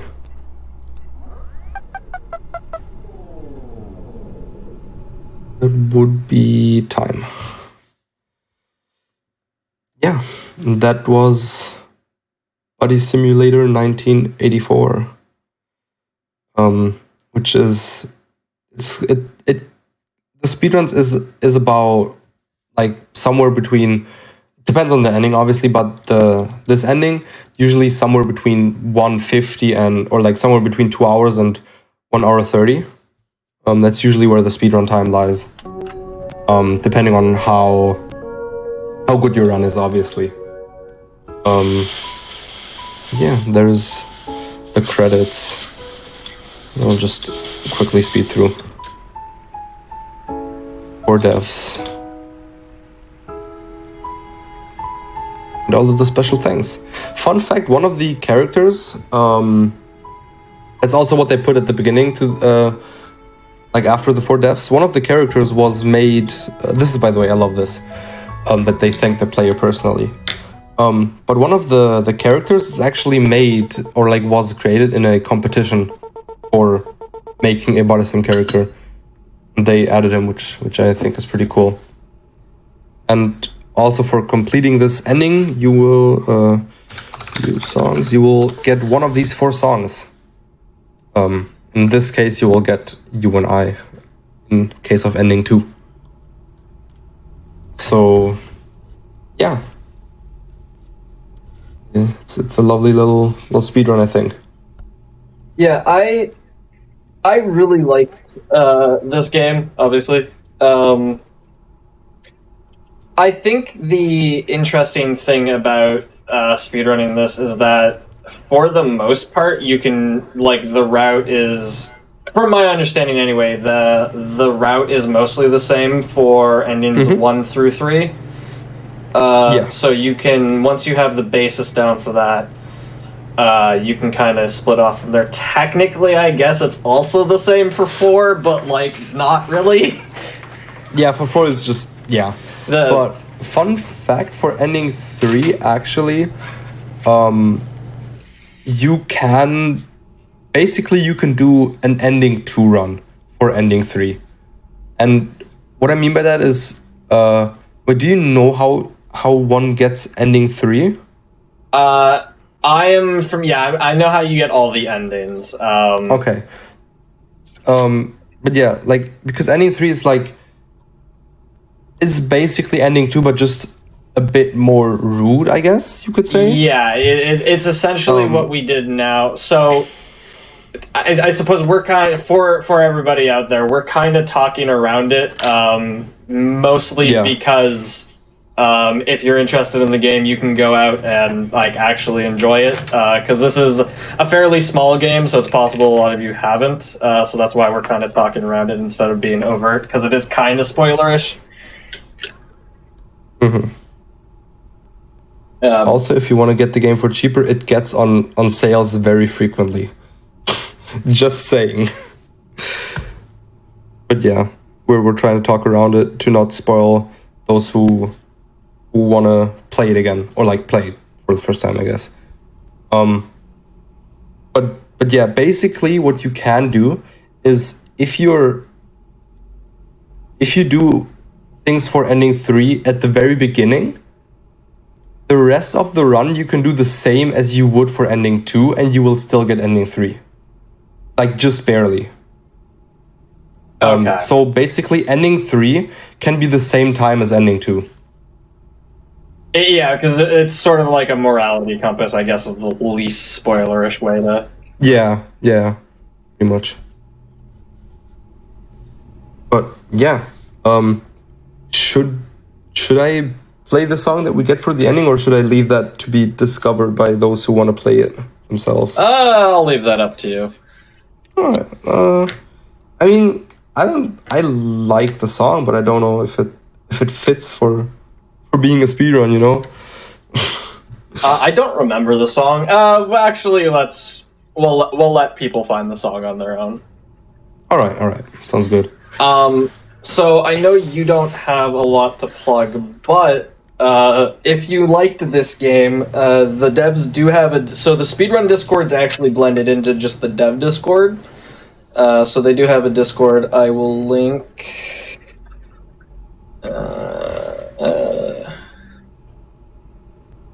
And I'll also have it in the video VOD tomorrow, but I will link it in chat. I can find where the chat just went. That is a link to the Discord for anybody interested in joining the Speedrun Discord for Buddy Simulator. Do you have any closing thoughts that you... Wouldn't... I guess the only thing I could say is, because you just mentioned the Discord with the speedrunning Discord. Yeah, basically it is like just a normal Discord, but we have a section for speedrunning, where you will find like the speedruns that are being made, maybe some tips and stuff for the speedruns, and yeah, no, that's pretty much about it. And if anybody has any questions for the speedrun, they can go there, ask, and Obviously, I'm sure people will that help too, you. yes. All right. Well, that's everything I have. If that's everything you've got. Yeah, that's all. So thank you so much. I really do like this show, or the game. I really do like this game. I think it's a very neat game. Obviously, it is a little bit on the horror side, so keep that in mind. Anybody who's looking to run it. Besides that, thank you so much for teaching the game. It's been awesome, having you show the game, kind of share the paths and some of the secrets, showing me some things that I've never seen. Yeah, absolutely. It's been a blast. I appreciate you being on. We don't have any more show tonight, though. So tomorrow we've got What's Faster, which is going to have some various Metal Gear Solid games, and that's going to be starting at 7 p.m. Eastern. So if anybody wants to tune into that, 7 p.m. Eastern, right here on this channel. We are going to take a quick break while we look for a raid target. So if you wouldn't mind sticking around just through the break, so we can spread some speedrunning cheer to some other speedrunners who are doing some runs, that would be awesome. Thank you so much, everybody. Have a great night.